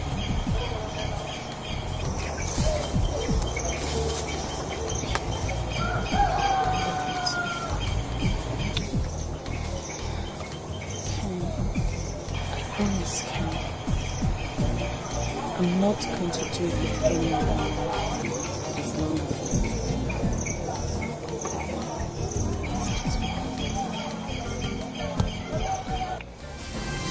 you couldn't have forgotten so soon, Ken.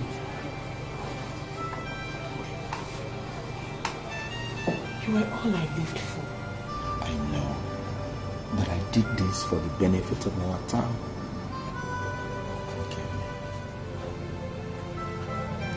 Be prepared. We'll live together and possibly die together. You may have sacrificed Junior and our other kids, but you have not sacrificed my love for you. Ada, you're hurting me. No, I'm not. You'll marry me and we'll keep the secret between us.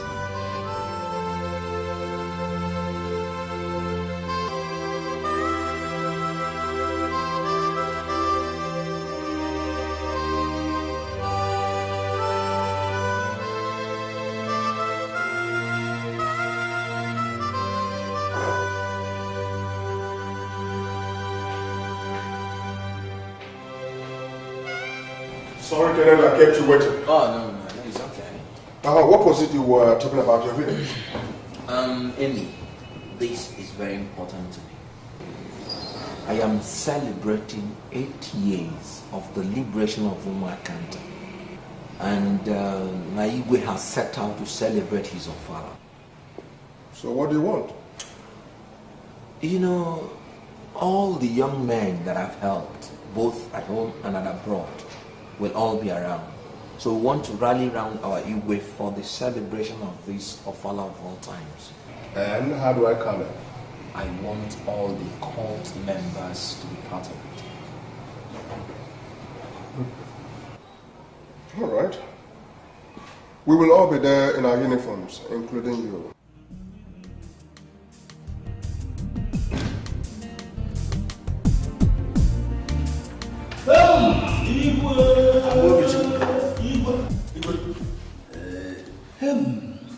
This one you are here. A toad does not run in the daytime for nothing, except the sun is on the high side. Igwe Kenanga, now that your Ofala is fast approaching, why don't you ask Kenneth to buy you a new car? Oh my God. Why should I ask you? Because you need a brand new big car for this very great occasion. Ofala don't believe in. Huh? All who is who in Igbo land and even across the Niger will attend. It's a big thing. Hey. I never, even for one day, asked Kenneth for any of those things he did for me and the people of Umaka. Style, KJB, fireman, style. If it is the wish to buy me a new car, so be it. But for me to ask him, never. Igwe, you missed the point there. I am not saying that you should ask him. Remind him, that is the key word. You see, he's a very busy man. It may just escape his mind, that's all. If it escapes his mind, so be it. Igwe, it is nothing to him. Kenneth, he can afford it. He can even give you 4 cars. Amobichu. Wait, one. Amobichu. 3 times. Good enough you realize that. The fly that has no advisor throws the corpse into... It depends on the weight of the corpse and the depth of the grave. Some flies are very clever, modern ones. You see, I'm offering this advice. Who knows, if he buys you a brand new car, he may end up buying me a Jeep. So you are in front, blowing your horn, pain. I stay behind you as a supporter, I will blow my own pain. I'm not even going to go with your man. As if I don't know you. Igwe, 3 times,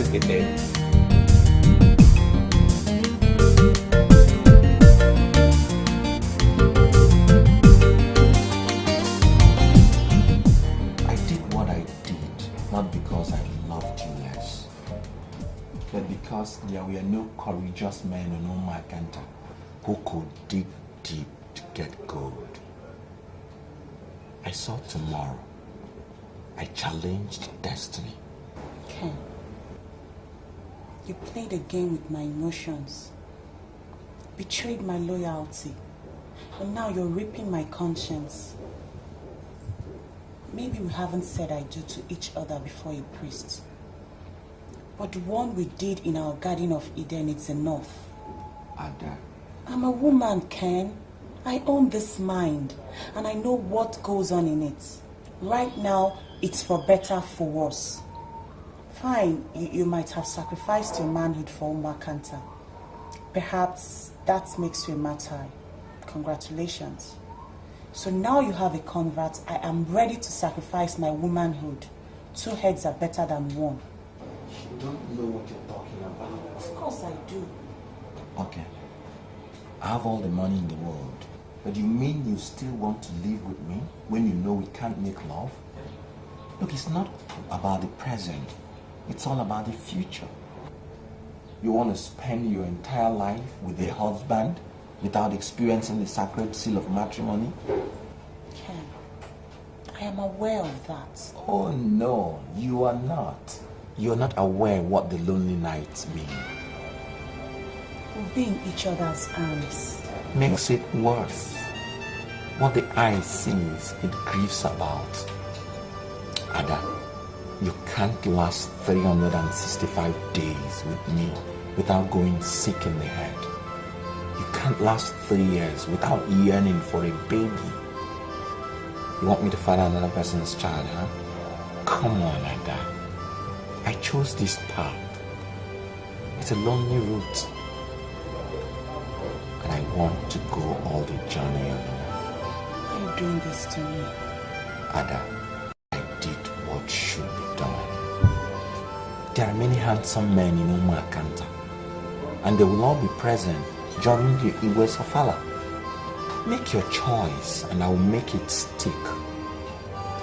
Live with the person and forget about me. Never. I can't. All right. Consider me dead. If I had died, you would have still lived, wouldn't you? That's a completely different scenario. Agreed. But what has to be done, has to be done. Just choose any other person, and I will be there for you till the end of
You have an intending member?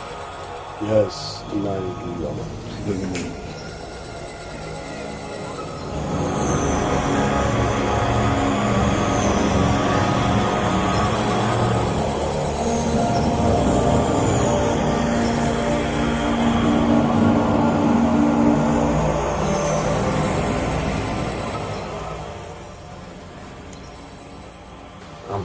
Please excuse me, Nigerian. I want to see this intending member privately for a minute. Ken, you don't do such thing. It's all right. Go on. What are you doing here? I saw the way David, your friend, was spraying dollars at your father. So I approached him and... Why didn't you approach me? I never knew you were a member. Now, do you want more money? Yes, I want to be like you. How much are you worth now? About 20 million naira. I'll give you 30 million naira more. Yes. And you turn around now and run. You run as fast as your legs can carry you. And never you ever dream of coming back here again. Nobody, I repeat, nobody from Okonkwo will ever join a cult again. I've made enough sacrifice. Now run.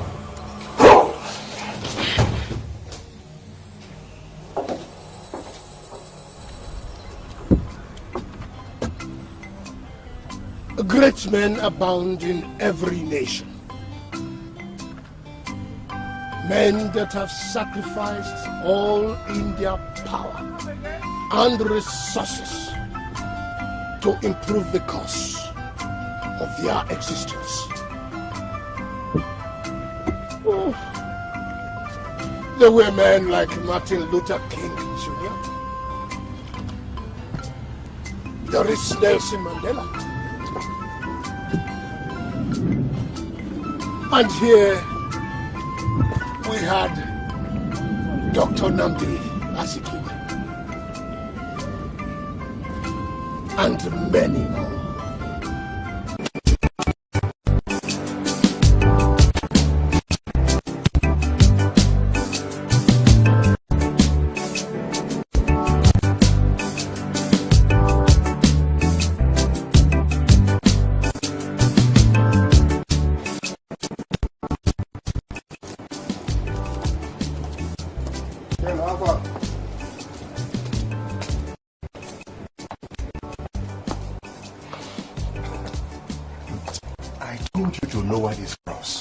But you want to be the second Jesus Christ. Oh, shut up and come, please. Shut up? Yes. You've lost all your cars? All your money? Very soon the banks will come and reclaim this house and all you tell me is shut up? Look, pay your dues. Uduyom is ever benevolent. He will restore you immediately. Not on your life. Alright. Let's see how far you can get on this lonely road. So going back to it a second time is no big deal. You're saying it. Then you're back there already. Fine. I'm planning to enjoy the ride. Don't deceive yourself. Nobody ever enjoys poverty. You'll be shocked. Okay. We shall see. We shall see. We shall see.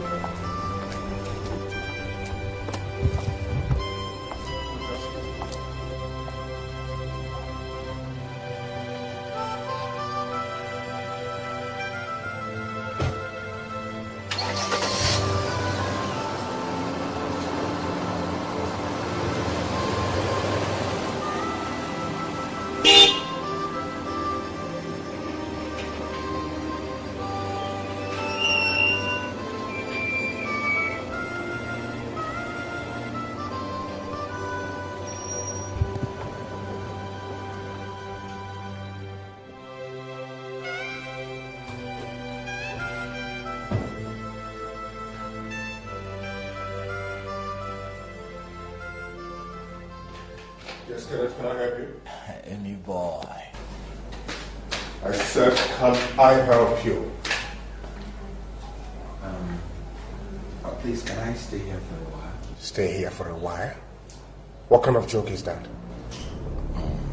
Amy, I just want to sort myself out. Maybe find a job or something. Just listen to yourself. I want to stay here for a while, find a job. Which job? But there are many jobs in Lagos now, and you know it. Now listen, Ken. You're a dead man. Finished. God forbid. Turn your back and get out of here. Let me please. Please, even if it's for all time's sake. Now listen. I don't want to call the Nigerian to remove you from here. You're a dead man. And if you're looking for who to go down with, what for from, get out.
Is now harboring in my own mechanic's workshop.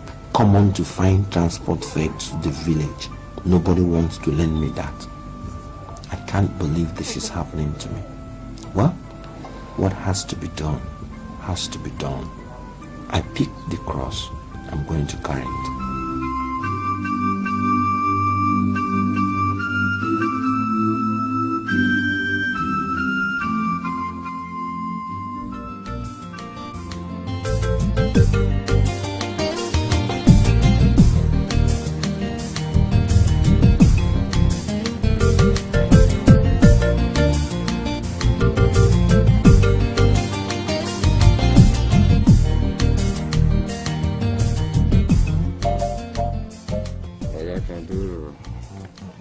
I don't want anybody to know that I'm home. Eh?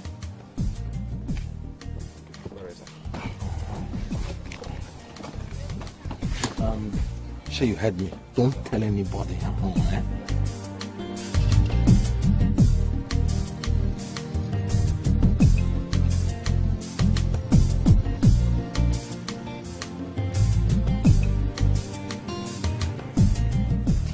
What did you say? I said that Kenneth sneaked into this village yesterday. That's not possible. The Okada man who dropped in told me. Do you know that he even told the Okada man not to tell anybody that he sneaked into the village? How can? What's going on? Kenneth does not hide. At times. And in any case, he has no reasons to hide. Igwe, if it is what I think, then there is fire on the mountain. And what exactly do you think? I think his money is finished. Impossible.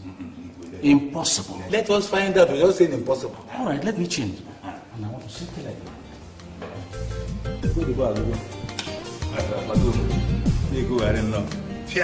Take 40,000. Two aeroplane. Two cheap. If you go, Kenneth. How did you know I was home? The community is a small one. Sometimes even the grasses talk to each other. The Okada man. Why did the big cow decide to hide behind the green grass? The walk goes in there. Coming into town without seeing your Igwe. I just decided to have a quiet time. Just to come home and have a rest. Kenneth, are you sure all is well? Quite well. Everything is fine.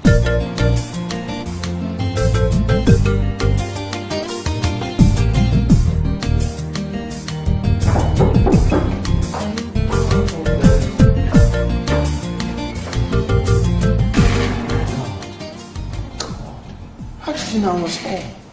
I always know whenever you make it. That's wonderful. I'm coming.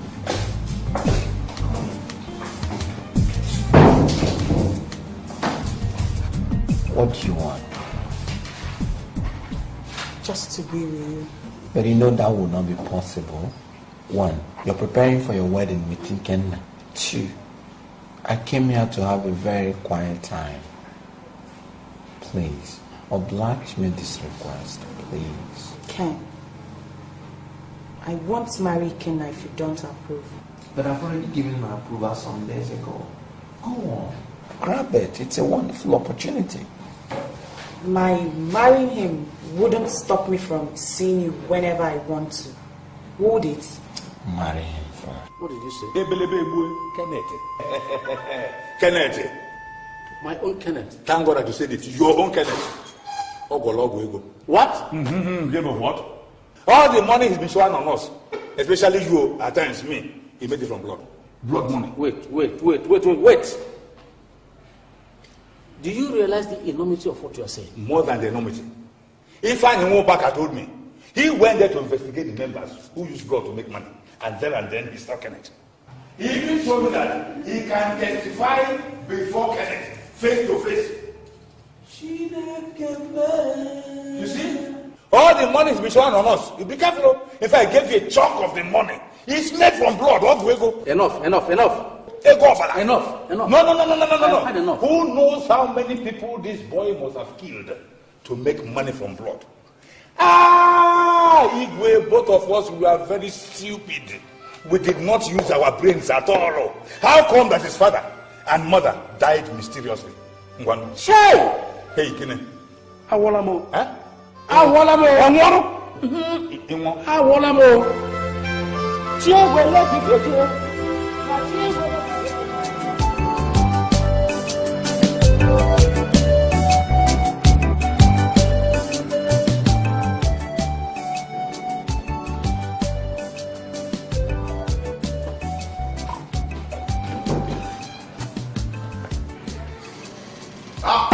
Endure himself.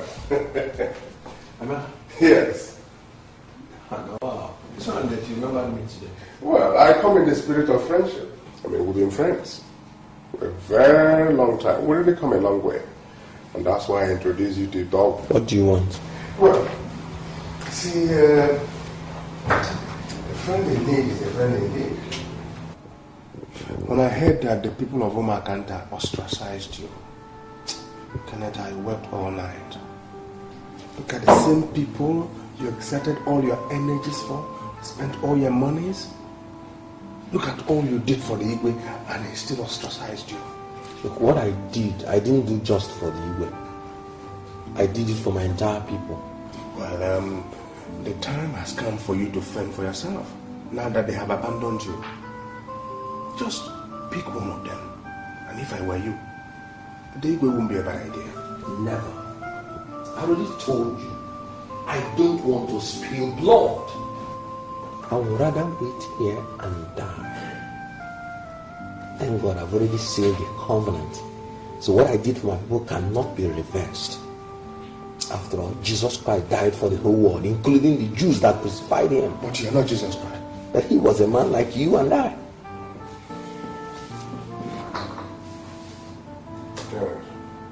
Udiyom says to tell you that you will go mad. And when you go mad, it will debase you in the presence of those you've been trying to protect. Listen to me as your friend. Now that you still sin enough, make this sacrifice and free yourself. Don't you think that going mad will be the best antidote to this drama? If I go mad, I won't remember anything. So don't you think that if I go mad, I'll forget everything? I've known you half the days of my life, but I never knew you were this stubborn.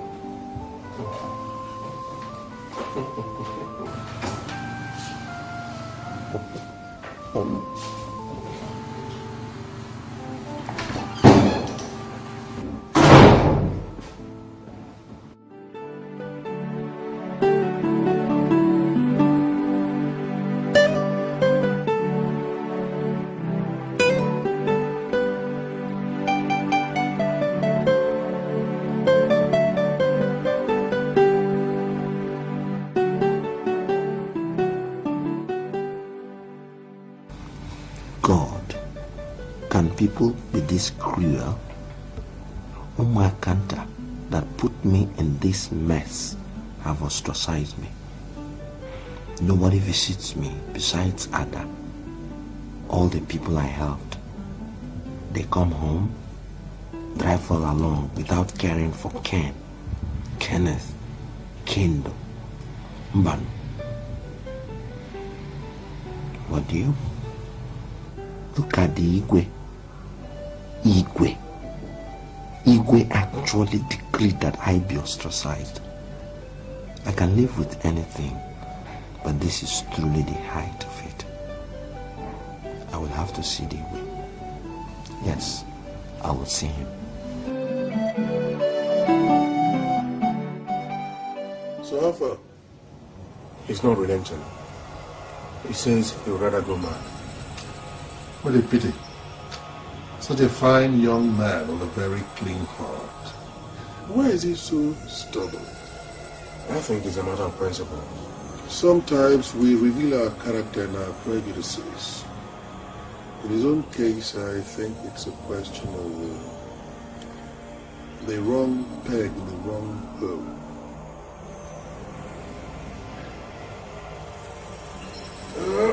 Let's see how well he enjoys going mad.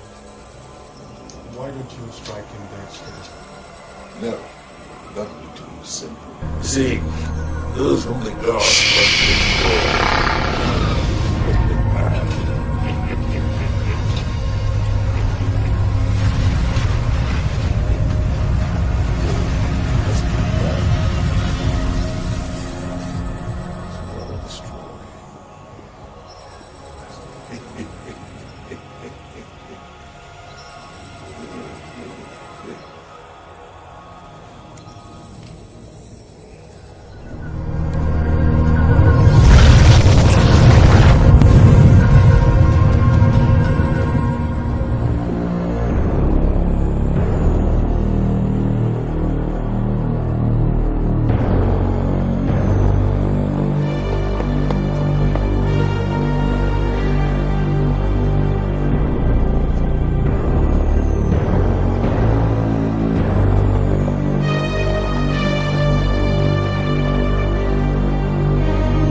I see my people suffering, I just break down and cry.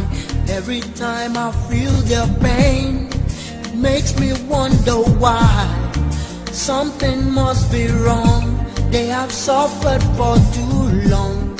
So I do my best to make a change.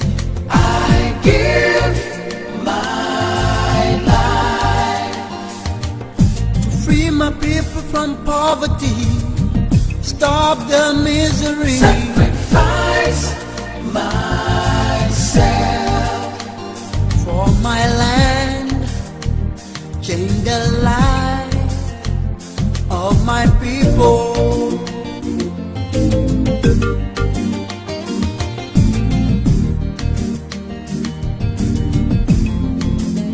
I give my life.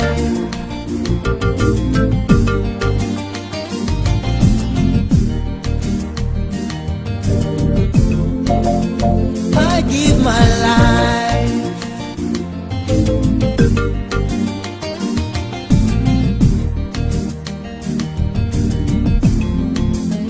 I give my life. Igwe, do you know that Kenneth is now roaming around the whole market, stark naked? It pains me so much. Why? Is it not the cause of his ignorance? Go on, the man. Igwe, the gods see in the dark. This Kenneth Nwuba used both his father and mother for rituals. It is the spirit of both parents that are striking back for losing their blood. Ibukanas, are you sure of this? I only speak when the gods tell me to. Or are you saying the gods lie? Shay! What are we going to do? What are we going to do? We go back to Ndekwe. Yes, sir. And repeat the sacrifice of 7 live cows. That way, the whole village will be exonerated from this atrocity. That is it, oh. You see, the whole village. Ezemo is very right, oh. Yes, Even if it amounts to 14 cows, let's do it. But we haven't lucky. You said 7. Hey, Igwe, let's do it, oh. All right. You go and prepare for the sacrifices. Ezemo, you know that the men we used to exhume those over 7 cows over a decade ago are no longer around. They are now very rich people, so they can't help us to do such a dirty job anymore. Never mind. I have people from neighboring villages. Listen, they're going to consume 7 cows. I wonder myself. Hey, God, come on, can you phone? Eh? Merenyem.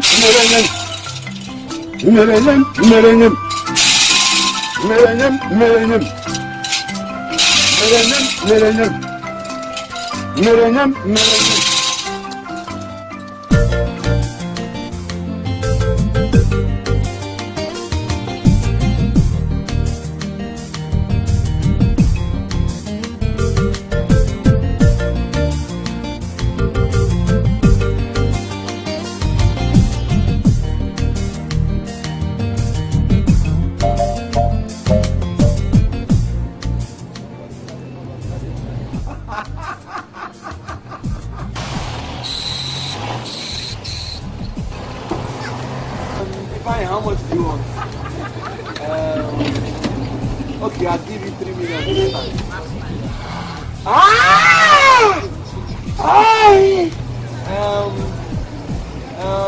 Akopi, how much do you want?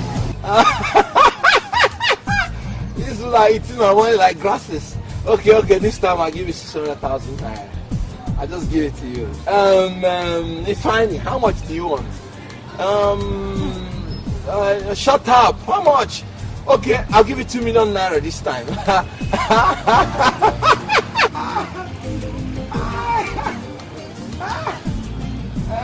will not kill you.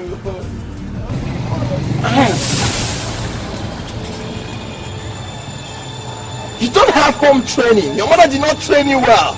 You're coming to somebody's house and without invitation. What's your problem? My friend, get out. Get out! Please get out!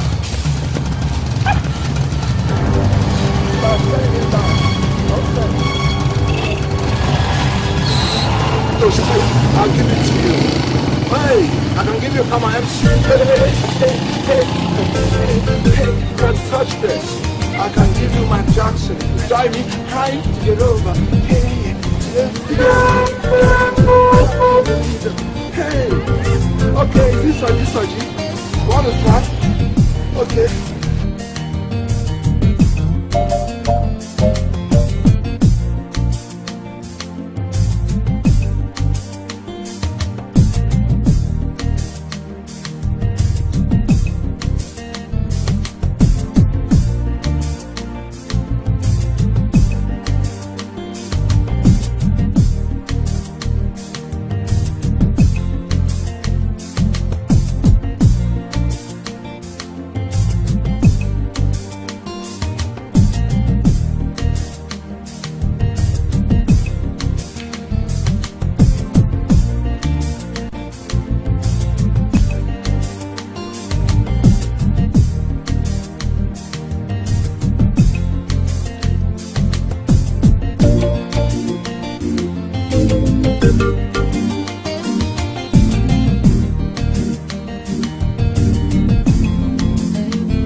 Bless me, Father, for I have sinned. You're blessed already. Father, can one confess on behalf of another? Are you a Catholic? Yes, Father. Then you should know better. Besides, today is not the confession day. Father, this is rather a special case. The person in question is a madman. And he committed an unusual kind of sin. And now he's mad and can't confess. But before he went mad, he confided in me. Well, my sister, before God, every man and woman is by him or herself. But Father, he can't come to confession. Why? The same people he sacrificed himself for have ostracized and rejected him. That's why he went mad. Did you say the same people he sacrificed himself for? Yes, Father.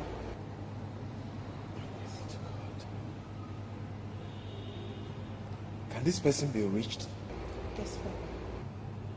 Okay. You have to wait for me, eh? I'll be right back. When I see my people break down and cry, every time I feel their pain, it makes me wonder why. Something must be wrong. That's him. Stop. Stop. Father, that's him there.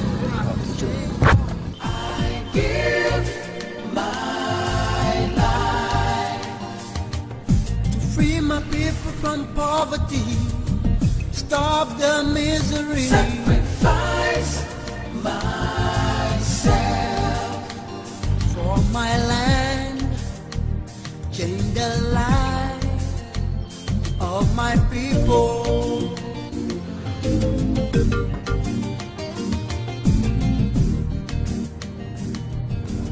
Ada, God will bless you for what you have done.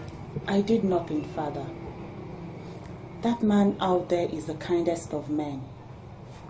He plunged himself into this mess because he loved his community. Can anything be done to save him? Of course. You see, this is the Roman Catholic Church. And like other churches, there are priests that are blessed with special powers to cast out demons and heal people. 6 months ago, I was transferred to this Okonkwo parish. But before I came,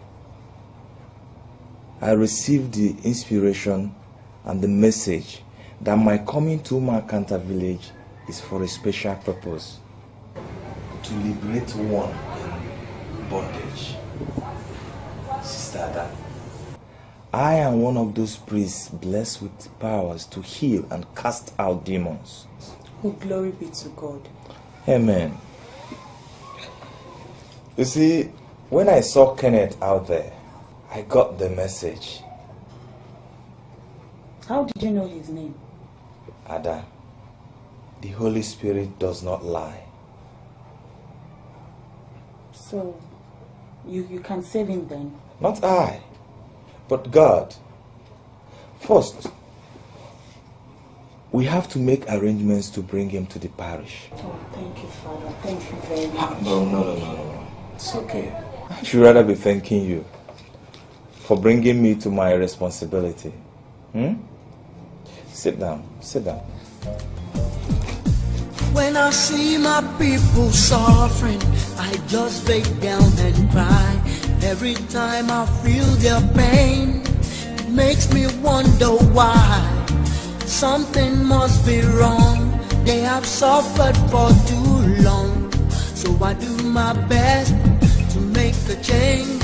I give my life to free my people from poverty, stop the misery. Sacrifice myself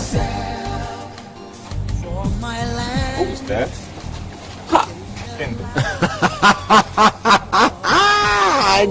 Dogu.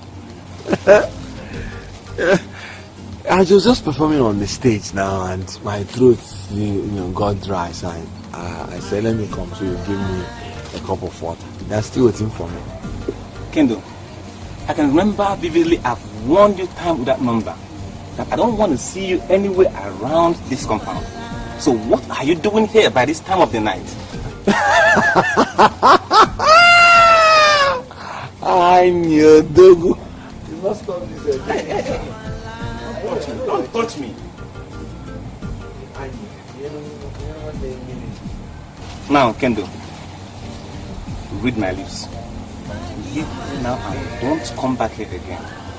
Did you get me? You can't give me a cup of water. You want water, right? You want water. Now step back. You stink. As you give me water, eh? Step back first. Now roll back. You stink. I'll get the water, okay? Let's take that.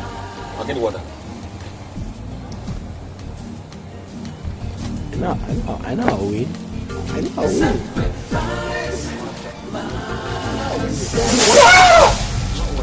Drink water. Let me see you again and I'll do more thing. What water?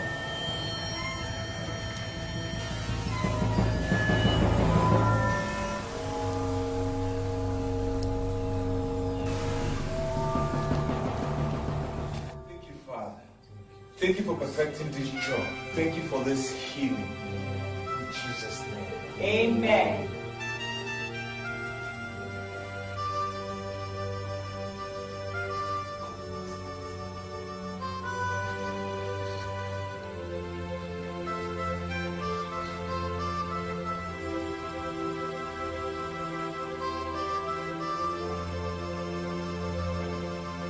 Thank you, Lord. Thank you for perfecting this work. Thank you for doing this marvelous work in our midst in the mighty name of Jesus. Amen. Rejoice, for the Lord has healed him. Don't thank me, but God in heaven. I don't know what to say. Father, thank you so much. Don't worry. He only has to rest for a while, then he'll be taking my cleaning. Let us go.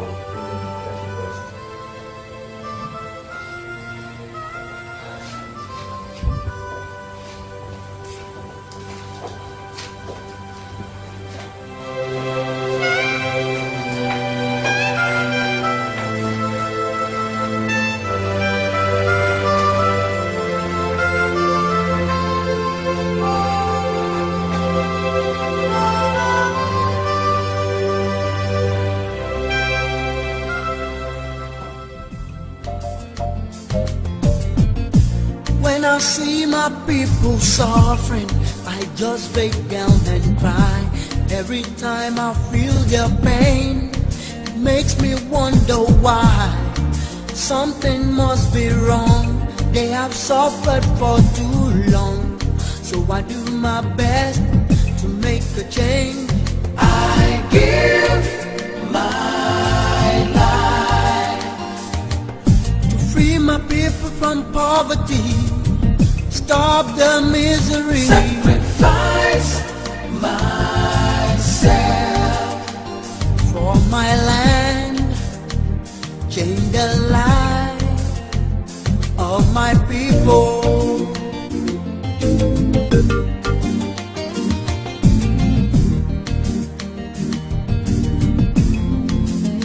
I give my life. Father, I have sinned. It was in self-defense. Self-defense? Yeah. For the love of humanity. I'll tell you my story. To be a waste of time. Because I already know your story. You what? Yes. For the 12 hours that you were in the healing room, God revealed your story to me. All the actions within your village, including the ones you don't know, were played back to me. That's impossible. There is nothing like impossible when the Holy Spirit is involved. I know everything. The way you use your manhood to make money to liberate your people.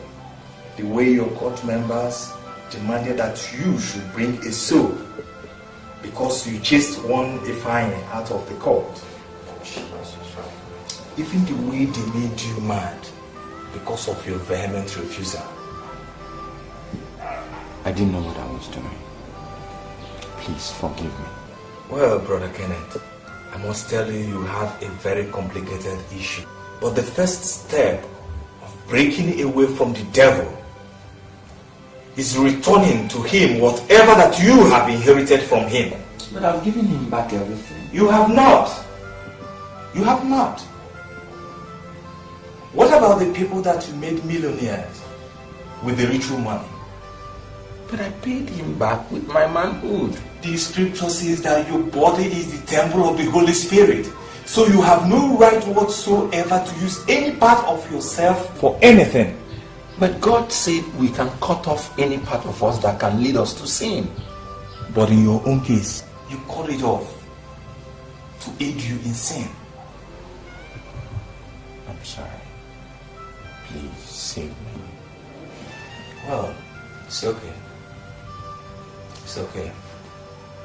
I know that this parish was built with your money. Without you, I wouldn't have been here. But even at that, you jumped the gun. How? God had a wonderful plan for this village that seemed the most backward in a committee of towns. But you acted 7 days before God's glory could manifest. I don't understand. You should have waited unto the Lord. You should have waited because He has a purpose for everything. What purpose had He? When my father and my mother and my people were all dying in penury. Kenneth, Job went to hell, came back and glorified the name of the Lord. But Job was a direct gamble between God and the devil. So were you. It's only that you didn't notice your own on time. How? In your own very case, the devil won. And now has ruled in your life for a period of 12 years. But I still remember the word that Christ spoke on the cross of Calvary. He said in the book of John, chapter 19, verse 30, when he tasted the sour wine, he looked up to heaven and said, "It is finished." I want you to rejoice, for the days of the devil are gone. I want you to rejoice, for the days of the devil are over. God is back to take absolute control. Amen. Right from your conception, God made you special. You would have been walking in the vineyard of the Lord. But the devil, being the sadist he is, as jealous as he has always been, cornered you and dragged you into his net. So what do I do? It's alright. It's alright. It's over now. It's alright. We have a lot of work to do. plenty of fear. Let us pray. Our Father in heaven, ever living King, I thank you, I worship thee for this day.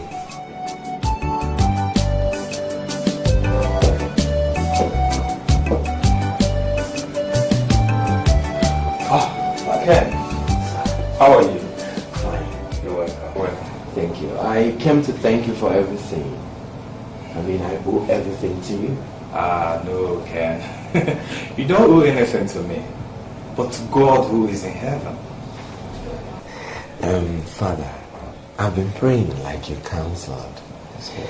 And on sober reflection, I quite agree with you that I picked the cross I carried. I never regretted it while it lasted. What pierced my heart like an ice pick is the fact that my community ostracized me. The same Umwakanta that made me pass through this suffering. It was unbearable. Kenneth, first, Umwakanta was not responsible for your ordeal. But they contributed to my misery. No. You chose the devil, and the same devil through Uduyom tormented you when you ignored him. But how did you know all this? I know, Ken. The same devil manipulated your people against you.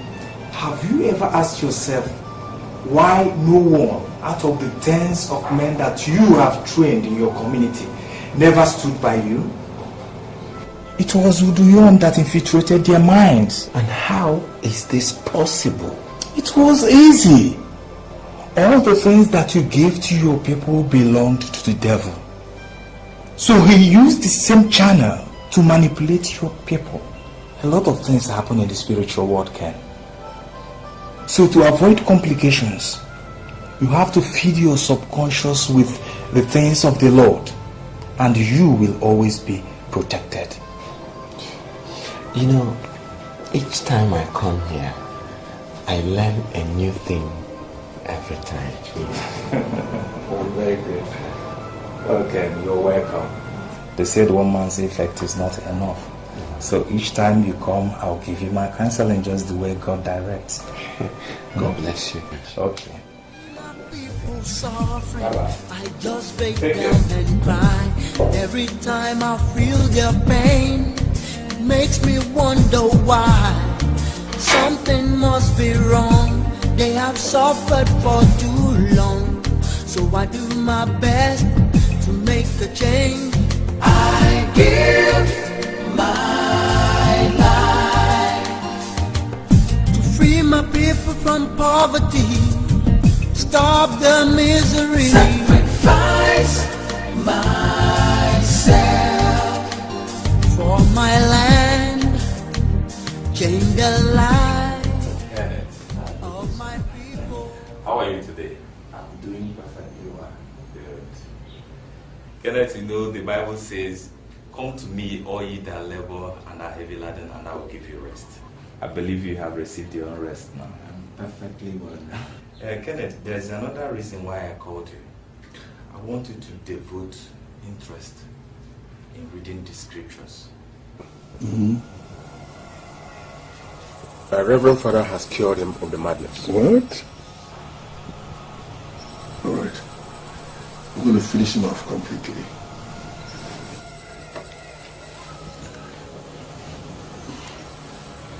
Because it is through this scripture that you are.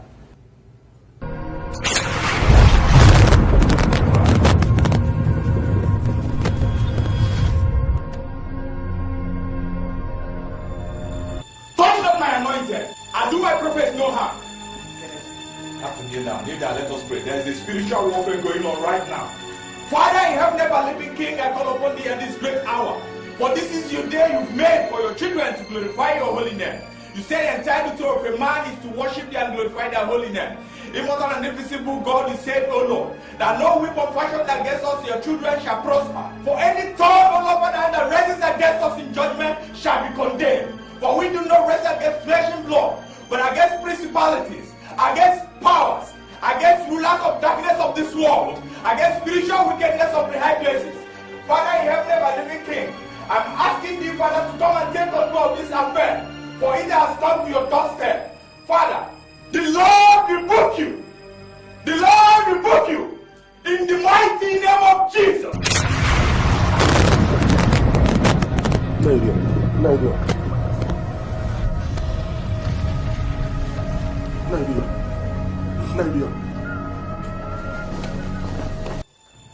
you, Lord. Thank you, Lord. In the mighty name of Jesus. Thank you, Lord. Oh, Kenneth, you have received your vindication from the Lord. And this minute, the Lord accepts you in his vineyard. You are blessed. You are blessed. In the name of the Father, and of the Son, and of the Holy Spirit. Amen. Thank you, Lord. Igwe, this man in question, Mr. Kenneth Oba, who is also a son of Omakanta, brought light to this village. Contrary to what you all believed, Kenneth did not spare blood. He had the option to use anyone that he so desired, but he refused to spare blood. And because he loved his community so much, he suggested and used his manhood for the good of this community. What? I am a Reverend Father of the Roman Catholic Church, and I shouldn't be discussing this. But believe me, whatever actions, God still recognizes one with a good heart. And that is why he has sent me to this village to liberate him. Father, are you saying that Kenneth did not kill anybody to make his money? Igwe, in all honesty, Kenneth never spilled blood. Not at all. In other words, that young man was wrongly accused. Exactly. Exactly, Igwe. Kenneth sacrificed his manhood to make money so as to liberate his people. Oh my God. We've all wronged this young man. And this calls for total repentance by the entire community. Igwe, now that we have the chance to repent, why don't we toe that line? Father, anything at all, anything. The only route is Christianity.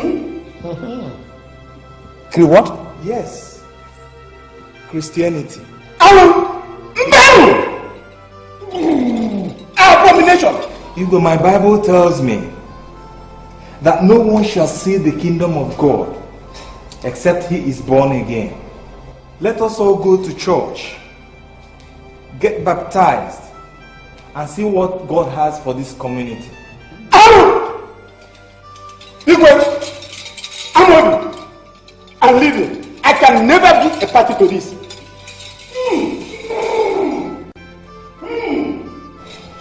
How are you? You say the only route is Christianity. Thank you very much. Igwe, the only route is Christianity.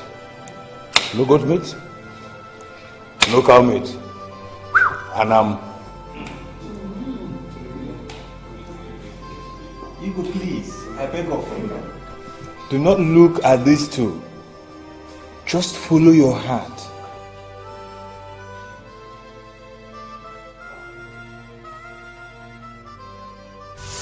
Ndekwe, don't let this wind blow through.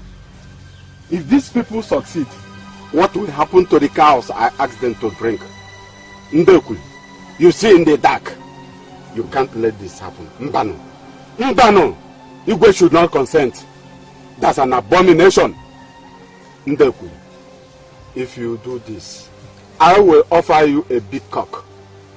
Ndekwe, obu you boss ndo na abia. Even jogo.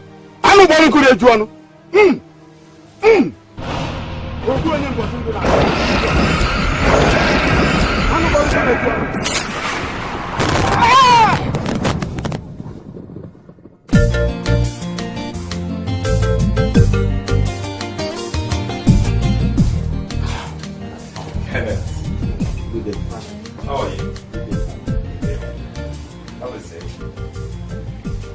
Hey, I guess you have good news.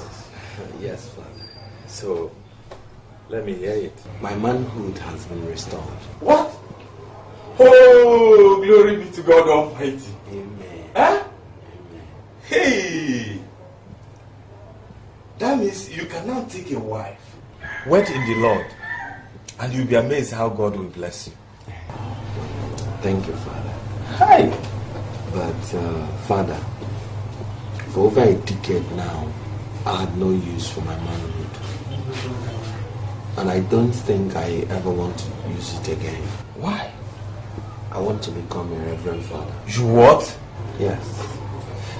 I made up my mind about this long time ago, but I was only waiting to see whether God will restore my manhood. And now He has done it to His own glory.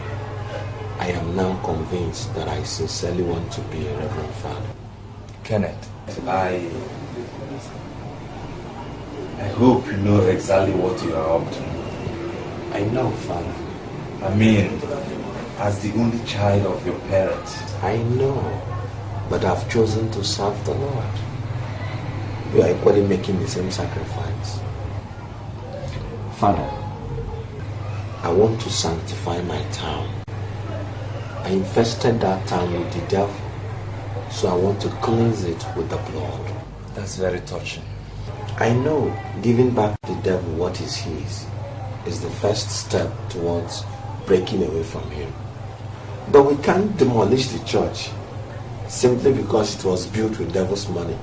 We cannot demolish all the houses in my village. So I believe that we can only sanctify them.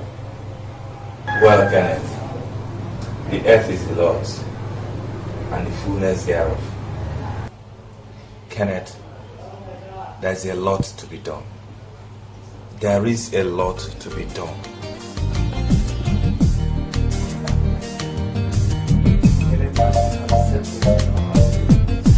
When I see my people suffering, I just break down and cry.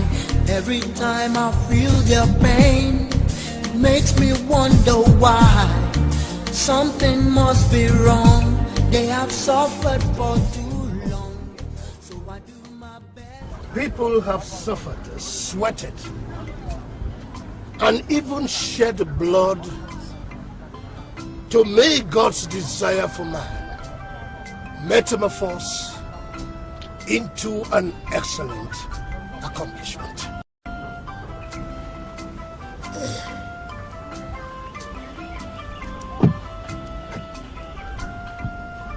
Great men abound in every nation. Men that have sacrificed all within their power and resources to make a cause for their existence.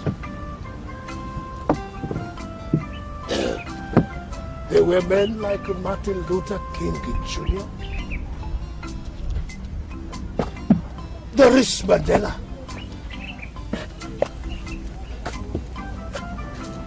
And here